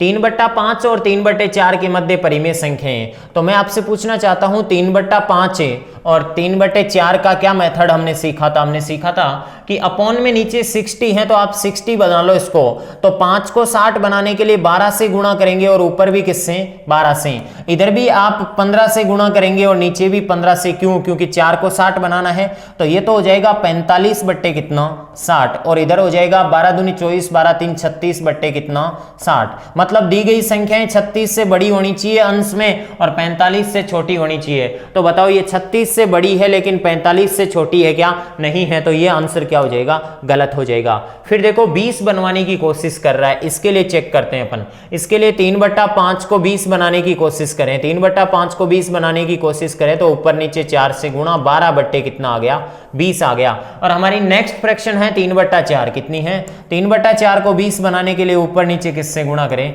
5 से गुणा करें तो हमारे पास में आ गया 15 बट्टे कितना, 20। मतलब दी गई संख्या 12 से बड़ी होनी चाहिए और 15 से क्या होनी चाहिए, छोटी। तो बताओ इसमें कहीं भी 12 से बड़ी और 15 से छोटी दे रखी है क्या, इस प्रकार से नहीं दे रखी। 5 6 7 सारी इससे पीछे की संख्याएं होगी, ठीक है। नेक्स्ट हमें 160 बनाना है, 160। और अगर आप डायरेक्ट चेक करना चाहो तो देखो कि मध्य पूछता है, इसका मतलब ये 3/4 इन्हीं में से ही है, तो इसका मतलब ये नहीं होगी, ये गलत हो जाएगा और ये आंसर क्या हो जाएगा, राइट हो जाएगा। फिर भी अगर इसको चेक करना चाहें अपन तो देखो 3/5 को आपको क्या बनाना है, 3/5 को आपको 160 लेना है नीचे, और फिर आपको 3/4 के नीचे भी कितना लेना है, 160 लेना है। किससे गुणा करोगे 5 को, ताकि 160 आ जाए, 32 से गुणा करेंगे। हाँ जी, 32 दूना 64, 32 3 कितना हो जाएगा, 96 बट्टे कितना, 160 हो जाएगा। और इधर आप किससे गुणा करोगे, 40 से गुणा करना पड़ेगा, तो ये हो जाएगा आपके पास में 120 बट्टे कितना, 160। 96 से बड़ी होनी चाहिए और 120 से क्या होनी चाहिए, छोटी। तो 96 से बड़ी और 120 से छोटी कौन सी है, 97, 98 और 99। तो ये एक मेथड होता है दो परिमेय संख्याओं के मध्य अनंत परिमेय संख्या भी इससे निकाल सकते हो आप, अलग अलग हर को बना के, ठीक है। नेक्स्ट कह रहा है कि इसका मान क्या होगा, 1 से 50 तक की प्राकृतिक संख्याओं का योगफल करवा रहा है और उसमें से क्या घटवा रहा है आपको, 100। तो 1 से 50 तक की प्राकृतिक संख्याओं का योग का सूत्र होता है n+1 बट्टे कितना, 2। n का मान 50 रखोगे, 50 × 50 + 1 51/2। 2 का भाग 25 बार, 25 को यदि आप गुणा करोगे 1 से तो 25 से कम 25, 25 5 125 और 1 127 आ जाएगा आपके पास में 2। 1275 में से कितना घटा लेना है आपको, 100 घटा लेना है। 1275 में से 100 घटाओगे आपके पास में बचेगा 1175, क्योंकि लास्ट में एक 100 सब्सट्रैक्ट करवा रहा है, तो 1175 कौन से ऑप्शन में है, सेकंड ऑप्शन में है। 4 अंकों की वृहत्तम संख्या, तो 4 अंकों की बड़ी से बड़ी संख्या होती है 9999 और न्यूनतम संख्या होती है 1000। कितनी होती है? 1000। इनका सम करोगे तो आपके पास में ये 999 आ गया, 9 और 1 कितना आ गया? 10, 10,999। तो 10,999 थर्ड ऑप्शन में है। संक्रिया का मान क्या होगा? देखो भाग की संक्रिया का एक प्रोसेस होता है, भाग की संक्रिया हमेशा लेफ्ट हैंड की तरफ से चलती है और लेफ्ट हैंड की तरफ से चलती है तो 125 में डिवाइड करना है किसका? 25 में का, और डिवाइड किसका करना है? 5 का। तो बताइएगा 125 में डिवाइड करेंगे 25 का और डिवाइडेड बाई 5 है, तो बताओ 25 का भाग 125 में 5 बार जाता है, 5 भाग 5 का मतलब कितना आता है? 5/5। और एटलीस्ट हमारे पास में वैल्यू कितनी आ गई? 1, जो कि कौन से ऑप्शन में है? फोर्थ ऑप्शन में है। तो 125 में 25 का भाग 5 बार, इधर से नहीं चलती है भाग की प्रक्रिया। भाग की प्रक्रिया हमेशा लेफ्ट हैंड की तरफ से चलती है। कौन से हैंड की तरफ से? लेफ्ट हैंड की तरफ से। नेक्स्ट क्वेश्चन देखिएगा क्या है। विभाजन के एक प्रश्न में रवि ने गलती से 3 के स्थान पर 8 का भाग दे दिया और उसने 15 उत्तर प्राप्त किया। किसी संख्या में 8 का भाग देके उसने कितना उत्तर प्राप्त किया? 15। तो वो संख्या कितनी आ जाएगी? 15 × 8 बराबर कितना आ गया? 120। और उस 120 में x में अगला किसका भाग दे? 3 का। x का मान है 120, 120 में 3 का भाग देगा तो अब भागफल क्या प्राप्त होगा? 40 प्राप्त होगा, जो कि थर्ड ऑप्शन में है। 24 को रोमन में कैसे लिखते हैं? देखो रोमन में किसी भी संख्या को लिखते हैं तो 1 को आप I से लिखते हैं, ठीक है, और उसके बाद में आप V लिखते हैं, ठीक है। IV अक्ष से LCDM, ठीक है। इस प्रकार से आप रोमन संख्याओं को लिखते हैं, जिसमें I आपके 1 का प्रतिनिधित्व करता है और V आपके 5 का प्रतिनिधित्व करता है, अक्ष आपके 10 का प्रतिनिधित्व करता है, ठीक है, और L आपके किसका प्रतिनिधित्व करता है? 50 का, और C किसका प्रतिनिधित्व करता है? 100 का, और D करता है आप 500 का, और M करता है आपके 1000 का, ठीक है। इनकी कुछ खास प्रॉपर्टीज होती हैं। तो देखिएगा 24 को लिखना है तो मैं लिख सकता हूं 24 को, 24 को मैं लिख सकता हूं 20 + 4 लिख सकता हूं, 20 को 2 बार अक्ष से लिख सकता हूं, ठीक है। इनकी 3 बार से अधिक पुनरावृत्ति नहीं होती, तो 2 बार अक्ष से लिख सकता हूं। और उसके बाद में देखो मुझे 4 बनाना है तो 4 को 5 से पूर्व, 5 से पूर्व आपने I लिखा है, इसका मतलब वो एक कम को शो कर रहा है, तो डबल अक्ष IV इसका क्या हो जाएगा? राइट आंसर हो जाएगा। रोमन प्रणाली में लिखना होता है। नेक्स्ट, दिए गए दंड आरेख का एक फार्म में 2009 से 2014 तक गेहूं उत्पादन टन में दर्शा गया है। विषम वर्षों में कुल उत्पादन सम वर्षों में कुल उत्पादन का कितने गुना है? तो विषम वर्षों का उत्पादन कितना है? 2009, 11 और 13 का कुल उत्पादन कितना है? तो विषम का कितना उत्पादन हो जाएगा ये बताइएगा मुझे। विषम का उत्पादन हो जाएगा आपके पास में 90 प्लस से, साथ में मैं क्या जोड़ दूं इसमें? 105 जोड़ दिया, ठीक है, प्लस में कितना आ गया? विषम वर्षों का 75, ठीक है। तो ये आ गया आपके पास में 270, कितना आ गया? 270 टन में। और सम वर्षों का उत्पादन क्या आ गया? सम वर्षों का उत्पादन में 2010, 2012 और 2014, 10 का आपके पास में 110 है प्लस, और 12 का आपके पास में 130 है, और 14 का आपके पास में 120 हैं। तो ये आपके पास में हो गया 330 और 40, 50 और 60, 360 हो गया। मतलब विषम वर्षों का उत्पादन 270 है, वो सम वर्षों के उत्पादन का कितने गुना है या कितने गुना है? तो 360 का 27 कितने गुना है? 360 का भाग लगा दो, 9 का भाग देंगे, 9 × 30 = 27, 9 × 4 = 36, 3/4 को अपन लिख सकते हैं 0.75। तो 3/4 भी सही है या 0.75 भी हमारा क्या है? सही है। बिल्कुल आंकड़ों का प्रबंधन से रिलेटेड ये क्वेश्चन था आपका। इस प्रकार से आंकड़ों को देखते हुए आपको तय करना था। इकाई आपके पास में 112 है। 112 इकाई की वैल्यू कितनी होती है? 112 होती है, ठीक है, प्लस 12 आपके पास में 1000 है, तो इसको लिख दो आप 12000, ठीक है, बराबर किसके होगा? 11012 प्लस दहाई, तो मैं x मान लेता हूं, यहाँ पे क्या मान लेता हूं? x है, और एक दहाई की वैल्यू 10 होती है, तो x × दहाई। तो ये देखो ये कितना आ जाएगा? 12112 बराबर आ जाएगा 11012 प्लस x × कितना? 10, ठीक है। देखिएगा 12112 में से 11012 घटाएंगे, हमारे पास में वैल्यू क्या प्राप्त होगी ये चेक करनी है। 2 में से 2 घटाया 0, 1 में से 1 घटाया 0, 1 में से 0 गया 1 बचा, और 2 में से 1 गया 1 बचा। 1100 बराबर आपके पास में आ गया x × 10, 10 से एक 0 कट गया, x का मान कितना आया 110, मतलब कितनी दहाई होगी आपके पास में 110 दहाई होगी। ये देखिएगा बड़ा सिंपल क्वेश्चन है, इधर देखना। इस प्रकार के क्वेश्चन देखो कि एक माइनस का और एक प्लस, 2 प्लस का है, ठीक है, फिर 3 माइनस का और 4 प्लस का है, ठीक है, 5 माइनस का और 6 प्लस का है, 7 माइनस का और प्लस का, इस प्रकार से 1000 तक है। 1000 तक ऐसे कितने युग्म बनेंगे इसमें? 500 युग्म बनेंगे। कितने युग्म बनेंगे? 500 युग्म बनेंगे। एक युग्म में आपको क्या मिलेगा? माइनस वाला छोटा है और प्लस वाला बड़ा है, तो एक युग्म में आपको +1 मिलेगा, तो 500 युग्म में कितना मिलेगा? 500 × 1 बराबर कितना आ जाएगा? 500। कितना आ जाएगा? 500। तो 500 युग्मों में आपको योगफल कितना मिलेगा? 500। निम्न में से कौन सा सही है? देखिएगा, 1000 का पूर्ववर्ती मतलब इसके पीछे 999 का पूर्ववर्ती 999 नहीं होता, 998 होता है, ये गलत है। 1000 के पूर्ववर्ती का परवर्ती, 1000 का पूर्ववर्ती होता है 999, उसका परवर्ती होता है 1000, तो 1001 भी गलत है। 1000 का परवर्ती 1001 होता है, उसका पूर्ववर्ती 1000 खुद हो जाता है, ये भी गलत है। 1000 का परवर्ती कितना होगा? 1001 होगा, और उसका पूर्ववर्ती, इसका पूर्ववर्ती कितना होगा मुझे ये बताओ? इसका पूर्ववर्ती खुद 1000 हो जाएगा, नहीं हो जाएगा? जो कि क्या है? राइट है। तो फोर्थ ऑप्शन इसका क्या माना जाएगा? राइट माना जाएगा। नेक्स्ट क्वेश्चन की चर्चा करते हैं अपन। क्या दिया है? कुछ छात्र बार बार गणित विषय में अनुत्तीर्ण हो रहे हैं। अध्यापक यह जानना चाहता है कि छात्र किस विशेष शाखा या इकाई में कमजोर हैं। तो यह जानने के लिए सबसे अच्छा तरीका कौन सा होगा? उपलब्धि परीक्षण आयोजन का नहीं होगा, उपचारात्मक शिक्षण का आयोजन नहीं हो सकता, निदानात्मक परीक्षण, बिल्कुल पहले उनका क्या करना पड़ेगा? निदान करना पड़ेगा। तो निदानात्मक परीक्षण का क्या करना पड़ेगा? उसको अध्यापक को आयोजन करवाना पड़ेगा। नेक्स्ट क्वेश्चन है, गणित शिक्षण में मूल्यांकन हेतु आधार पत्रक, जिसको नील पत्र बोलते हैं, किस रूप में उपयोगी होता है?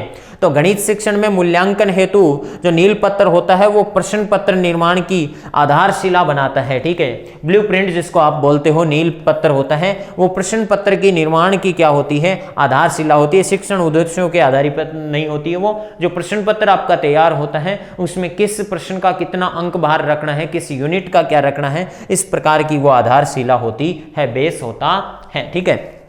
नेक्स्ट क्वेश्चन के बारे में चर्चा करते हैं। देखो क्या है, गणित विषय की परीक्षण में 300 परीक्षार्थियों ने भाग लिया, एक भी परीक्षार्थी न्यूनतम उत्तीर्ण अंक प्राप्त नहीं कर सका और सभी 300 परीक्षार्थी अनुत्तीर्ण हो गए। मूल्यांकन में है, मूल्यांकन में क्या है? व्यवहारिकता का अभाव, विश्वसनीयता का अभाव, प्रश्न पत्र में वैधता का गुण नहीं था, या विभेदकारिता का अभाव? बिल्कुल विभेदकारिता का क्या था?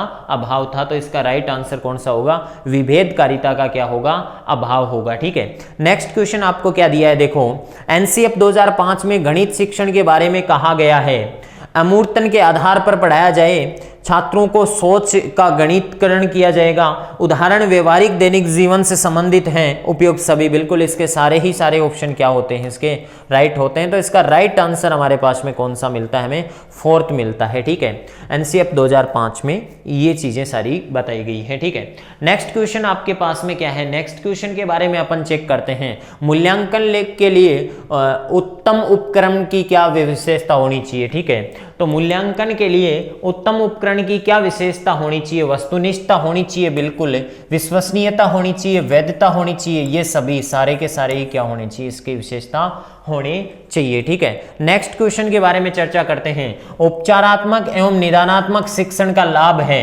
उपचारात्मक और निदानात्मक शिक्षण का क्या लाभ है? छात्रों की कठिनाइयों एवं समस्याओं का ज्ञान बिल्कुल प्राप्त होता है। छात्रों की कठिनाइयों एवं समस्याओं का ज्ञान प्राप्त होता है। शिक्षण की प्रक्रिया प्रभावशाली, बिल्कुल शिक्षण की प्रक्रिया प्रभावशाली होगी। जब छात्रों की समस्याओं का हल होगा तो शिक्षण और अधिक प्रभावी होगा। छात्रों के भविष्य में होने वाली त्रुटियों से बिल्कुल बचा जा सकता है। तो इसका राइट आंसर कौन सा होगा?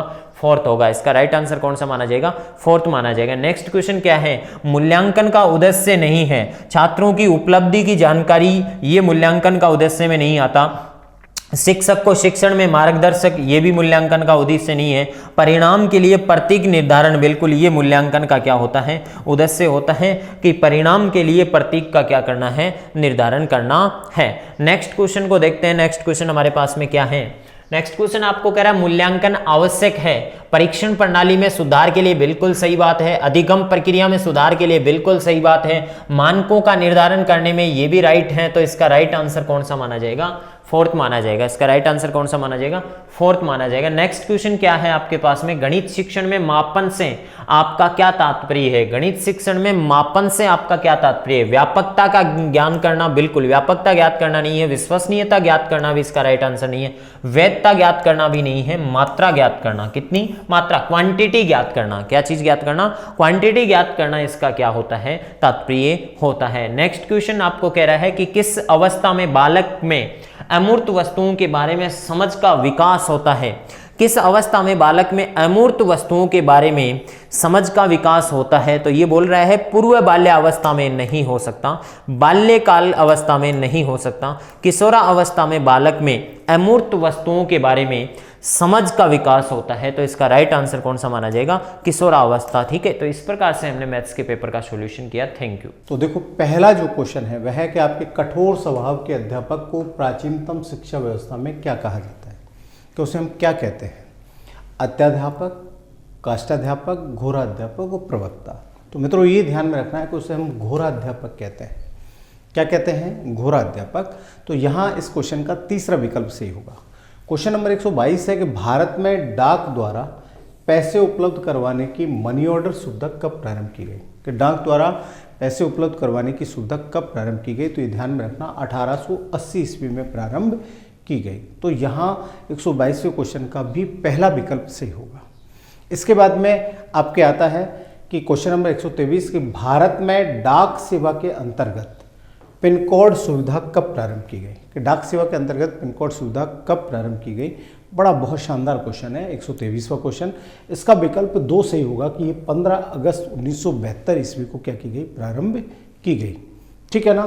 तो दूसरा विकल्प इसका क्या होगा? सही होगा। तो 121 का 3 होगा, 122 का 1 होगा और 123 का कितना होगा? 2 होगा। नेक्स्ट है आपके 124वां क्वेश्चन कि 15वीं विधानसभा में सर्वाधिक मतदान प्रतिशत कौन सी विधानसभा सीट पर हुआ? जैसलमेर, मारवाड़ जंक्शन, पोखरण, कुशलगढ़। कि ये जो चारों आपकी विधानसभा सीट है इन पर सबसे ज़्यादा मतदान प्रतिशत जो है वो कहाँ रहा? बहुत शानदार ये आपके क्वेश्चन है। तो 124वां जो क्वेश्चन है इसका विकल्प नंबर 3 सही होगा कि पोखरण। ठीक है ना? दूसरी बात ये है कि रेड कॉर की स्थापना कब की गई? अक्टूबर 2004, ठीक है, अक्टूबर 1988, अक्टूबर 1964 और नवंबर 1981। ठीक है, तो 125वां जो क्वेश्चन है इसका पहला विकल्प सही है कि अक्टूबर 2004 ईस्वी में प्रारंभ की गई। फिर आपके 126वां क्वेश्चन है कि राजस्थान राज्य उपभोक्ता सहकारी संघ लिमिटेड की स्थापना कब की गई? ठीक है ना? इसकी स्थापना कब की गई? कि 12 जुलाई 1985, 14 अक्टूबर 1953, 27 मार्च 1967 और 27 मई 2020। तो ये जो सुविधा है ये आपके 27 मार्च 1967 ईस्वी को क्या की गई? प्रारंभ की गई। तो यहाँ तीसरा विकल्प सही होगा। इसके बाद में आपके क्वेश्चन 127 आता है कि किस वर्ष को सहकारी शताब्दी वर्ष के रूप में मनाया गया? ऐसा कौन सा वर्ष है जिसे सहकारी शताब्दी वर्ष के रूप में मनाया गया?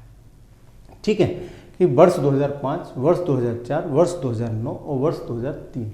तो वर्ष 2004 को जो है वो सहकारी शताब्दी वर्ष के रूप में मनाया गया। ठीक है ना? क्वेश्चन नेक्स्ट है कि सहकारी साख समितियों का ढांचा है, एक स्तरीय होता है, द्विस्तरीय होता है, त्रिस्तरीय होता है या चतुर्थ स्तरीय होता है? तो ये ध्यान में रखना कि सहकारी साख समितियों का जो ढांचे की यदि बात आती है तो सहकारी साख समितियों का ढांचा त्रिस्तरीय होता है। कैसा होता है? त्रिस्तरीय होता है। ये चीज़ आपको ध्यान में रखनी है। इसके बाद में आपके क्वेश्चन आता है कि राजस्थान में प्रत्येक जिले के सहकारी बैंक का नाम है। कि राजस्थान में जो प्रत्येक जिला होता है वहाँ सहकारी बैंक का क्या नाम होता है? ठीक है ना? ये 129वां क्वेश्चन है। क्षेत्रीय ग्रामीण बैंक, प्राथमिक सहकारी बैंक, राज्य सहकारी बैंक और केंद्रीय सहकारी बैंक। तो ये ध्यान में रखना है कि उसे हम केंद्रीय सहकारी बैंक कहते हैं। तो यहाँ चौथा विकल्प सही होगा मित्रों। कौन सा? चौथा विकल्प। मतलब बहुत शानदार ये प्रश्न है आपके जो पूछे गए हैं। इसके बाद में आपके आता है कि एक सहकारी शिक्षा एवं प्रबंध के लिए संस्था स्थापित की गई। ठीक है ना? कि कहाँ स्थापित की गई? उदयपुर में, बीकानेर में, कोटा में और जयपुर में। ठीक है, तो ये ध्यान में रखना है कि कहाँ स्थापित की गई, जयपुर में आपके स्थापित की गई। ठीक है ना। फिर आपके क्वेश्चन है कि सहकारिता आंदोलन का मूल सिद्धांत है, सहकारिता आंदोलन का मूल सिद्धांत है जनता का जनता के द्वारा जनता के लिए। ठीक है, तो ये तो लोकतंत्र की बात हो गई। साथ चलो, मिलकर काम करो, एक सबके लिए और सब एक के लिए, और जय सहकार और सबको उपहार। तो यहां पर 131 में तीसरा विकल्प आपके क्या होगा, सही होगा कि एक सबके लिए और सब एक के लिए। ठीक है ना। फिर आपके क्वेश्चन है 132 कि भारत में रेडियो क्लब ऑफ बॉम्बे द्वारा रेडियो प्रसारण सुविधा कब प्रारंभ की गई, कि रेडियो क्लब ऑफ बॉम्बे के द्वारा रेडियो प्रसारण सुविधा कब प्रारंभ की गई, 1923, 1930, 1936, 1957। तो 132वां ये बड़ा शानदार आपके प्रश्न है और उसका पहला विकल्प आपके सही होगा कि रेडियो क्लब ऑफ बॉम्बे जो सुविधा है वो आपके कब प्रारंभ की गई, 1923 ईस्वी में प्रारंभ की गई। ये आपको ध्यान में रखना, बहुत शानदार प्रश्न आपके। नेक्स्ट में हम बात करते हैं, तो नेक्स्ट में आपके आता है कि वर्तमान में राज्यसभा में विपक्ष का नेता कौन है, कि राज्यसभा में विपक्ष का नेता कौन है, गुलाम नबी आज़ाद, थावरचंद गहलोत, नरेंद्र तोमर और इनमें से कोई नहीं। आपको पता है कि हाल ही में हमारे यहाँ से राज्यसभा के जो सांसद हैं, ठीक है ना, कि राज्यसभा के जो सांसद हैं आपके गुलाम नबी आज़ाद, उनका कार्यकाल पूरा हो गया। उनके बाद में अभी तक कांग्रेस पार्टी या जो बड़ी जो पार्टी है उसकी ओर से प्रतिपक्ष का कोई नेता नहीं बना है। तो यहाँ चौथा विकल्प सही होगा कि इनमें से कोई नहीं। ठीक है ना। गुलाम नबी आज़ाद जो हैं वो जम्मू कश्मीर के पूर्व मुख्यमंत्री रहे हैं और कांग्रेस के बड़े कद्दावर नेता हैं, जिनका अब जो है कार्यकाल जो है वो पूरी तरह से क्या हो चुका है, समाप्त हो चुका है। तो चौथा विकल्प सही होगा। 134वां जो क्वेश्चन है वह है कि मुंबई से ठाणे के मध्य, मुंबई से किसके मध्य, ठाणे के मध्य रेल परिवहन सेवा कब प्रारंभ की गई, कि कब प्रारंभ की गई, 1853 ईस्वी, 1874 ईस्वी, 1908 ईस्वी और 1923 ईस्वी। तो ये कब प्रारंभ की गई, 1853 ईस्वी में प्रारंभ की। तो इसका पहला विकल्प सही होगा। कौन सा विकल्प, पहला विकल्प सही होगा। नेक्स्ट है आपके 135वां क्वेश्चन कि कंप्यूटर के माध्यम से भेजे जाने वाले संदेश को क्या कहते हैं, कंप्यूटर के माध्यम से भेजे जाने वाले संदेश को क्या कहते हैं, SMS, फैक्स, ईमेल और टेलीग्राम। तो उसे हम ईमेल कहते हैं। क्या कहते हैं, ईमेल कहते हैं। ये चीज़ आपको ध्यान में रखनी है कि कंप्यूटर के माध्यम से भेजे जाने वाले संदेश को ईमेल कहा जाता है। क्या कहा जाता है, ईमेल कहा जाता है। क्लियर। इसके बाद में आपके नेक्स्ट जो है 136वां क्वेश्चन है कि भारत का सबसे सुरक्षित प्राकृतिक बंदरगाह है। मित्रों ये ध्यान में रखना है कि इनमें सबसे सुरक्षित जो प्राकृतिक बंदरगाह है वो विशाखापट्टनम है। तो 2 नंबर विकल्प से होगा। अब देखिएगा कि ये भारत है, ये क्या है, भारत है। इस ओर यहां पर आपके विशाखापट्टनम बंदरगाह है। कौन सा बंदरगाह है, विशाखापट्टनम बंदरगाह। और ये जो बंदरगाह है ये डॉल्फिन चट्टान के पीछे स्थित है। कौन सी चट्टान के पीछे स्थित है, तो ये भी आपको ध्यान में रखना है कि ये डॉल्फिन चट्टान के पीछे की ओर स्थित है। ठीक है, कि ये डॉल्फिन चट्टान के पीछे की ओर स्थित है। तो यहां दूसरा विकल्प आपके क्या होगा, सही होगा। नेक्स्ट क्वेश्चन है कि बिशप हेवर ने किस नगर के परकोटे को क्रेमलिन नगर के समान बताया है। ठीक है ना, कि बिशप हेवर ने किस नगर के परकोटे को क्रेमलिन नगर के समान बताया है, जोधपुर, बीकानेर, उदयपुर और जयपुर। ठीक है ना। तो ये बहुत शानदार क्वेश्चन है कि जयपुर, कि क्रेमलिन नगर के क्या बताया है, समान बताया। तो 137वें क्वेश्चन का चौथा विकल्प सही होगा। ठीक है। फिर 138वां क्वेश्चन है कि राजपुत्रों का शहर राजस्थान का स्कॉटलैंड किसे कहा जाता है। राजपुत्रों का शहर और राजस्थान का स्कॉटलैंड किसे कहा जाता है, अलवर, जयपुर, उदयपुर और जैसलमेर। ठीक है ना। तो अलवर को कहा जाता है राजपुत्रों का शहर और राजस्थान का स्कॉटलैंड किसे कहा जाता है, तो ये भी ध्यान में रखना है कि अलवर को कहा जाता है। बहुत शानदार प्रश्न है 138वां प्रश्न, ये आपको ध्यान में रखना है।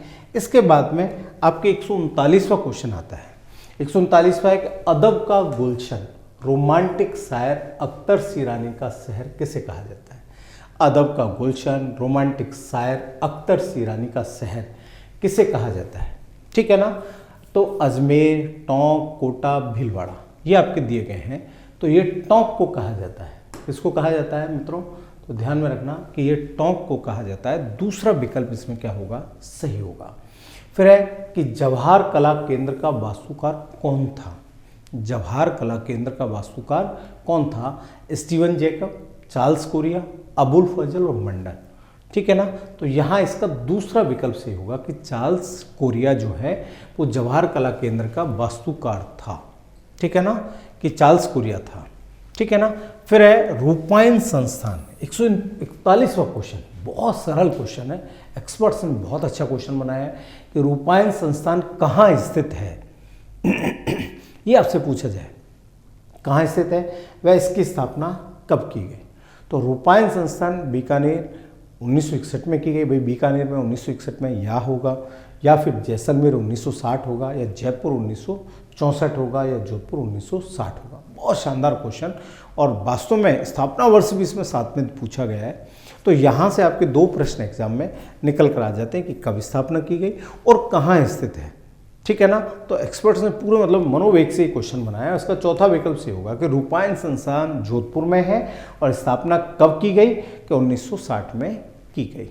ओके, तो 141वां क्वेश्चन है। फिर आपके इसके बाद में आता है 142वां क्वेश्चन कि पके हुए काचरे को सीधे काटकर बनाया जाता है। कि पके हुए काचरे को सीधे काटकर बनाया जाता है तो उसे क्या कहते हैं? गोटका, फोफलिया, सिराड़िया और कोकला। ठीक है, कि जब पके हुए काचरे को सीधे काटकर आप क्या करते हैं? बनाते हैं। ठीक है ना, तो उसे हम जो है वो आपके कोकला कहते हैं। क्या कहते हैं? कोकला। ठीक है, तो चौथा विकल्प इस क्वेश्चन का क्या होगा मित्रों? सही होगा। फिर इसके बाद में 143वां क्वेश्चन है कि बाजरे के आटे से बनी मोटी रोटी जो आखिरी सेकी जाती है, ठीक है ना, थोड़ी कड़क होती है, आखिरी सेकी जाती है, उसे क्या कहा जाता है? टिक्कड़, चिल्लड़ा, सोगरा और रोट। तो मित्रों उसे सोगरा कहते हैं।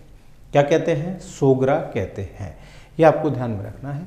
फिर क्वेश्चन आता है किसान पहली वर्षा होने पर बार जब हल जोते, पहली बार, ठीक है ना, पहली बार हल जोतते समय बनाए जाने वाला व्यंजन क्या कहलाता है? हलवा, गलवाना, चूरमा, इनमें से कोई नहीं, उसे हम गलवाना कहते हैं। क्या कहते हैं? गलवाना।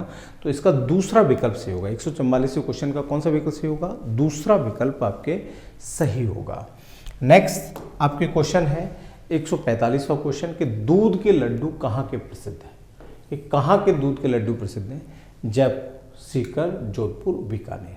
इस स्थिति में आपके जब ये जयपुर, सीकर, जोधपुर, बीकानेर आते हैं तो फिर आपके जोधपुर फेमस है। जोधपुर विकल्प में नहीं होता तो फिर जयपुर आता, जयपुर विकल्प में नहीं है तो फिर गंगापुर सिटी। ठीक है, लेकिन जब तीनों विकल्प में है तो पहला आंसर आपके जोधपुर होगा। कौन सा होगा? जोधपुर होगा। तो 145वें क्वेश्चन का तीसरा आंसर आपके क्या होगा? सही होगा। फिर आपके इसके बाद में 146वां क्वेश्चन है कि WHO द्वारा भारत को किस वर्ष पोलियो मुक्त राष्ट्र घोषित किया गया? कि कब इसे पोलियो मुक्त राष्ट्र घोषित किया गया? 1995, 1998, 2012 और 2014। तो 146वां जो क्वेश्चन है इसका सही विकल्प 2014 होगा कि WHO द्वारा जो है भारत को किस वर्ष पोलियो मुक्त घोषित किया गया? 2014 में। तो चौथा विकल्प इसका सही होगा। फिर आपके 147वां क्वेश्चन है कि वर्तमान में सघन मिशन इंद्रधनुष 2.0 कब शुरू किया गया? कि इंद्रधनुष मिशन 2.0 कब शुरू किया गया? 2014, 2019, 2020 और 2021। ठीक है, तो इस क्वेश्चन का दूसरा विकल्प से होगा कि कब घोषित किया गया? 2019 में जो है, कब शुरू किया गया? तो 2019 में शुरू किया गया। इंद्रधनुष 2.0 जो है इसे क्या किया गया? शुरू किया गया। तो यहाँ पर दूसरा विकल्प आपके क्या होगा? सही होगा। फिर आपके क्वेश्चन है 148 कि पोलियो या पोलियोमेलाइटिस में कौन सा अंग प्रभावित होता है? पोलियो या पोलियोमेलाइटिस में कौन सा अंग प्रभावित होता है? यकृत, मस्तिष्क एवं तंत्रिका तंत्र, त्वचा और श्वसन तंत्र। ठीक है ना, ये आपके चारों विकल्प आपके दिए हुए हैं कि यकृत, मस्तिष्क एवं तंत्रिका तंत्र, त्वचा और श्वसन तंत्र। 1, 2, 3, 4 चारों विकल्प आपके दिए हैं। तो यहाँ पर दूसरा विकल्प से होगा मस्तिष्क एवं तंत्रिका तंत्र। ठीक है ना, ये आपके प्रभावित होता है। फिर पोलियो वैक्सीन की खोज करता है कौन है? अलेक्जेंडर फ्लेमिंग है, डॉक्टर रॉस है, लुई पाश्चर है, साल्क-एवंस-सेविन है। ठीक है, तो पोलियो वैक्सीन के खोजकर्ता जो है वो आपके साल्क-एवंस-सेविन है। तो यहाँ चौथा विकल्प सही होगा मित्रों, कौन सा विकल्प सही होगा? चौथा विकल्प सही होगा। फिर इसके बाद में आता है कि 17वीं लोकसभा में सर्वाधिक महिलाएं कौन से राज्य से जीत कर आई हैं? कि किस राज्य से सर्वाधिक महिलाएं जीत कर आई हैं? कर्नाटक, असम, पश्चिम बंगाल और बिहार। तो 17वीं लोकसभा में सर्वाधिक जो महिलाएं हैं वो पश्चिम बंगाल से जीतकर आई है। कहाँ से? पश्चिम बंगाल से। तो 150वें क्वेश्चन का तीसरा विकल्प सही होगा। इसी तरह से मैं आपके बीच जो है वो आंसर लेकर उपस्थित होता रहूँगा, या हम वीडियो सॉल्यूशन लेकर हमारी टीम आपके बीच उपस्थित होती रहेगी, और समय समय पर हम जो है आपको इस तरह से सॉल्यूशन देकर एक संबल देने का क्या करेंगे? प्रयास करेंगे। बहुत बहुत आपको धन्यवाद। Thank you.